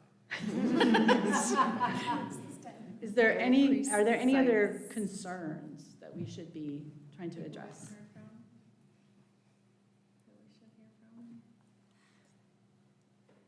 Okay. And we did have some Oh, the discussion. railing on the porch. was- Right, and that's kind of as Okay. part, I was thinking, Yeah. how about we talked about siding and shakes and not shakes. That's a weird one for me, because it's a accessory, but not. You truly can't stand on Watauga because what he's saying about the trees is correct. So the guy who owns 30 Watauga is a landscape architect, and his entire backyard is full of Leland cypress and other very tall evergreen trees. So it's difficult to physically figure out where this is. Where you can see this from is the Pearson side, because those houses have less landscaping, and you can see in between the houses back to the site. Sorry, I feel like I'm No. keep coming to Hubbard. But I was just gonna add that I think you could make in your reasons that they're, like, the structures are not immediately related in the space, do you know what I mean? Like, we're a lot of times looking at an accessory structure that's like right behind the primary structure. where Right, you- or that was clearly on a Sanborn map that we know spoke to the original, yeah, I think. So I think you can find in your reasons to. Are there strong opinions one way or the other from this group? Someone brought up that the shingles may make the building look even weirder. It's a one-story Yeah. shingled You don't building. see many of You those. don't see many of those. Let's see one on this alley. Actually, well, sorry, you do, actually, always the bungalow that was in the photos Yeah. is shingled and also on the side. Well, and Watauga is 2-story shingles, which I don't think see a lot either. It's usually the top story, and then the bottom has got a lap pepple siding or dash. something too. So that one's a little bit of a one-off in my mind. I was expecting siding on the lower floor. Yeah. I think they would prefer the lap siding if that, unless there's a strong reason for us to try and match Watauga, is why I'm asking. I think there's a stronger. Reason to go with lap siding? That are on the alley instead. Yeah. I don't see any strong reasoning coming from this group. So then for us to move forward, it sounds, there's a term and I don't. You would request a continuance, Okay. and we that could will- talk about the dates for that. Yeah, the resubmittal deadline is Wednesday. Okay. I know you're pretty fast. Wednesday next week, Yeah. not. Today. Yeah, not today. I was like, oh, hold on. Can you just work this out really quick tonight? in your But future? no, I mean, I do think that that's doable. We can look at, so we will be looking at the elevations, we'll be looking at the landscape plan. We'll be submitting new doors, because we're talking about wood doors. Not the garage doors, but the man doors throughout the project. And I think that's what we're talking about. Just want to make sure. Sounds like it. Okay. Oh, and David's got one more. Just one question, because I heard it come up, but I've not heard another discussion, and that is the garage doors themselves. Being the steel, I think insulated that's steel been garage fine. doors. We've approved that on other They're- projects, right? They were Yeah, texture, Right. not smooth. I mean, I picked I- out texture. I've not seen really smooth ones, but maybe. So, You said smooth.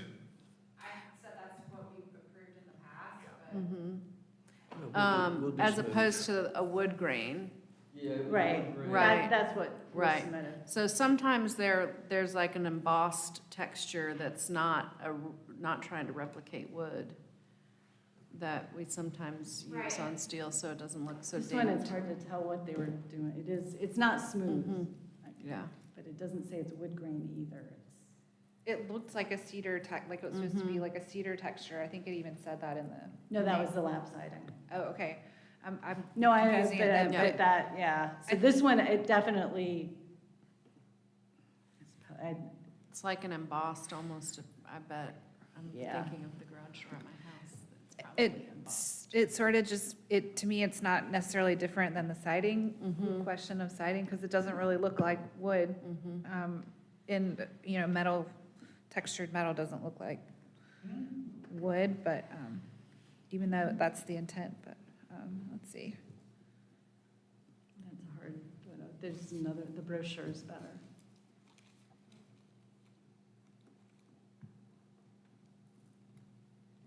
There's a picture. Yeah, wood grain. Mhm. Oh, does it say wood grain? And the top is Yeah. higher. It's higher, sorry. Keep going. Oh, there it is, yep. Rib, long, wood grain. Mhm. So smooth is what I'm hearing. Is that correct? Mhm. So we'll come back with that as well. Mhm. And you just need to request to continue to the March meeting specifically. So we would like to request a continuance to the March meeting. Can we make a motion? I'll move that we continue this to the March meeting. I second. All in favor? Aye. Any opposed? Okay. I think we're all set. Thank you. Thank you. Madam Chair, did we Thank approve the y'all. minutes? We from- didn't, and I told her to remind me. So that's next on our list. Somehow I skipped it on my blurbs here. So, shall I? Alex, we did not approve the minutes We need to- Oh, of the January meeting. thank so you. we I've need to do missed that. that too. Yeah, 3 of us were tracking it, and I went, oh, we forgot. I just, I didn't either until halfway through this motion. Yeah, so we do And if- need to. And if you're a new commissioner, you can still vote on it, but if you haven't read them, you should say that, or reviewed them, you should say that. And also, don't I have something of? No, there's some language. Oh, yeah, I just totally went right by it.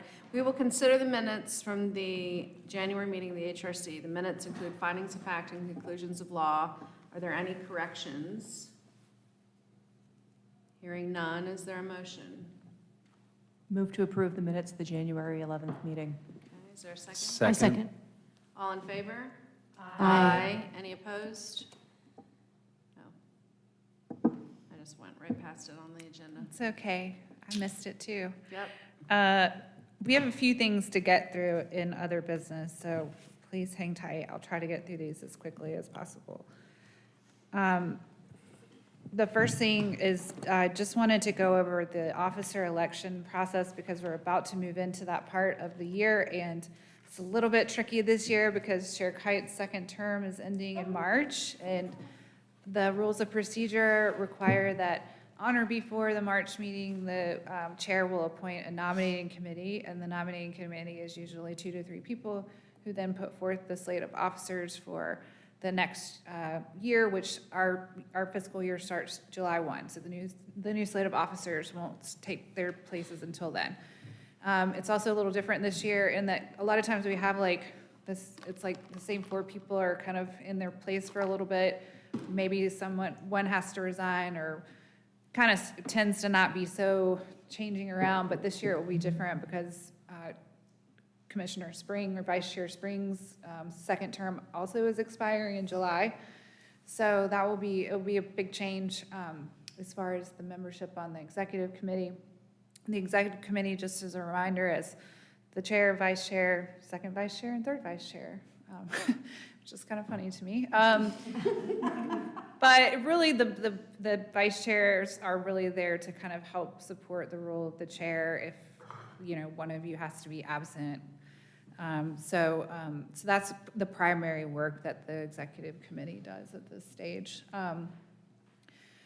So I guess like next month, Emily will be putting forth the nominating committee members, and then we just have to, you all just have to vote on the new slate of officers before July 1. And if your name doesn't end up on, we usually are trying to like talk to people and see who's interested, but if your name doesn't happen to be like on the slate of officers that's put forth, it doesn't mean you can't nominate yourself or someone else from the floor. So please don't be shy about that. It's totally fine. I was nominated to be the chair when I wasn't even present. And everyone voted and said, surprise! Oh, no. I So knew you the better chair. be here. You better be I here. had worked with the current chair for a while at the time, and so he decided to nominate me when I wasn't even at the meeting. And your first meeting was virtual, which was That totally. was true. My very first meeting as a chair was our first virtual meeting in COVID, so I got to learn all of it, like from complete scratch. It's like, what are we even doing? I was so scared. I couldn't if I wasn't at the meeting, so I got. No, it was fine, obviously, but that was Brian did that to me, I think. Yeah. I wasn't even at the meeting. So. I might have had something to do with that too, but anyways. I don't think I knew that was coming, but that's fine.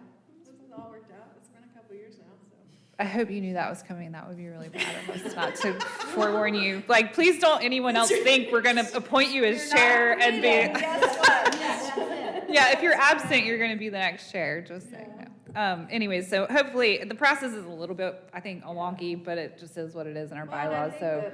Until my spot is appointed to someone else. Right, that's, sorry. Or July, whichever comes first, I would just keep doing what I'm doing, I think. Yeah, if for some reason the county didn't appoint someone to Emily's seat until we got to July, she can still serve in the chair seat until July. Janice and I talked this through, so, because obviously we would be in a weird lull without a chair until July 1. I mean, I guess Vice Chair Spring would maybe roll into the role for a couple months. For a couple months. Your name is still on the script from October, so I'd be like last resort chairman. But does anybody have any questions about that? Okay, cool. Just to clarify, so you're gonna, the next meeting, there is a nominating committee now, or people are going to make nominations? The chair hasn't appointed the nominating committee yet. She just has to do that before the March meeting, So so. I'll So you're announce the gonna people. ask Yeah, the people, nominating and committee's everybody's job is interested. to just offer up a Right, slate right. of officers, yeah. Yeah. Okay, and so the next item is we are partnering with the North Carolina School of Government on a pilot program for resiliency planning, which is pretty awesome. They reached out to us recently because they're developing design guidelines at the state level to help with not just hazard mitigation, but disaster preparedness in a way. So think elevating buildings out of the floodplain, things like that. So that's really exciting because it's definitely not something that we would have capacity to work on at the local level anytime in the near future. And it's something that we really need. And every time there's a hurricane, my email is like, what's going on in Biltmore Village? And I'm panicking because I'm not prepared. So, What's there to do? You just right, wait until the river respond, floods and but do the same respond thing. in a panic mode without any kind of real practical information. So, Don't park underneath that building. Car in a matter of minutes will be inundated. Don't be in Biltmore Village if there's a hurricane. Yeah, That's right. Or if it rains a lot. So the resiliency plan is part of that same work. It's being grant funded. There's a lot of money that came into the state via way of the terrible hurricanes that we've had in the past. Has it been 3 years, 2 years, 4 years? Fred was last year. Well, Fred Florence wasn't and part Michael. of that one, was it? The money that was from under the grant. I think it's Florence and Michael. Yeah.